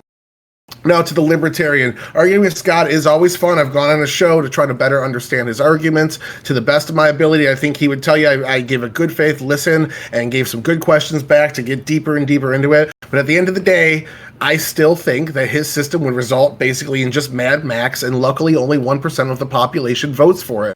So for a group that only gets 1% of the vote, he did 50% of the good points because he got 50% of the damn talking time out of 7 people. Though Scott here admitted that his system would let rich people buy a bunch of land and kill anybody that came over the border if they wanted to, if it was their land. And he would also allow for ethno-states. And then on top of that, there's no person in place to actually police if you contractually sell your child away to slavery. I would say job's done here in saying libertarianism isn't that great of a system for the people. But at the end of the day, that's kind of what this devolved in. I wouldn't say devolved. Altered into, which is always fun. I enjoy them. It's just not what I prepped for, so I was kind of quiet. Well, thank you so much for that. I'm going to let Grid go next. Grid, go ahead. Thank you so much. I appreciate that. First of all, I learned some new arguments tonight. I'm fascinated by Fabian's Civil Rights Act induced slavery argument. I find it impressive, and we're gonna have to talk more about that, because I mean, yeah, I get it. I do. I also prepped for a much different argument. I think we started off down the right path, and I don't know how we got train wrecked, but it was an awesome train wreck. Soy Pill did a great job tonight. To be honest with you, it's just there's no logic behind his position. He just let everybody in, or let everybody that's here now, let them become the path to citizenship. Let's not deport them. Cost more money. And all of the excuses, not reasons, excuses on why we shouldn't do something that the law says we should do. I don't know. I can't agree with that. I don't believe in it. Because we don't have a nation if we act in this way. I understand the position that he has. I just can't get there from here. As far as the rest of the argument, whether we kind of devolved to, we didn't really evolve to it. We devolved to it. Again, found Scott's position and argument absolutely fascinating. I can't wait to talk to him more about it. And I don't think Soy Pill's position in this was tenable. I think that he really rather thinks of anyone but white people in this country as oppressed, marginalized and victimized, rather than just simply say, yeah, we're all people, we all have it bad, and yeah, some have it worse than others, but that happens in any group, in any society. Fuck it, let's just keep going. I don't understand his position. I tried. Maybe it's just, maybe he just didn't explain it well enough, or maybe his position sucks. I don't know. I don't really care at this point. I've got a headache and I want to quit. You guys have been awesome tonight. Gibbs, thanks for the opportunity, and I'm done. All right. Thank you so much. Thanks for being here. Malakat. Yeah, so sorry I wasn't here. I have a broken foot and things are fucking hard. Just want to say that socialism works. I think all of you misunderstand the plight of Black people as white people. That is your blind spot. And y'all pretty much need to work at it and work better at it. So that's pretty much it. I'll leave it at that. And yeah, fucking white people. All right. Well, thank you. Amen. I think Preach, yes, queen. Fabian's half black. I don't, or quarter black or something. Well, let's go. Black. Let's go to Let's go to Fabian. Bottom half. Fabian. Oh, you say you want to go to me? Yeah. So, I started this stream with a definition of what slavery is. I'll repeat that.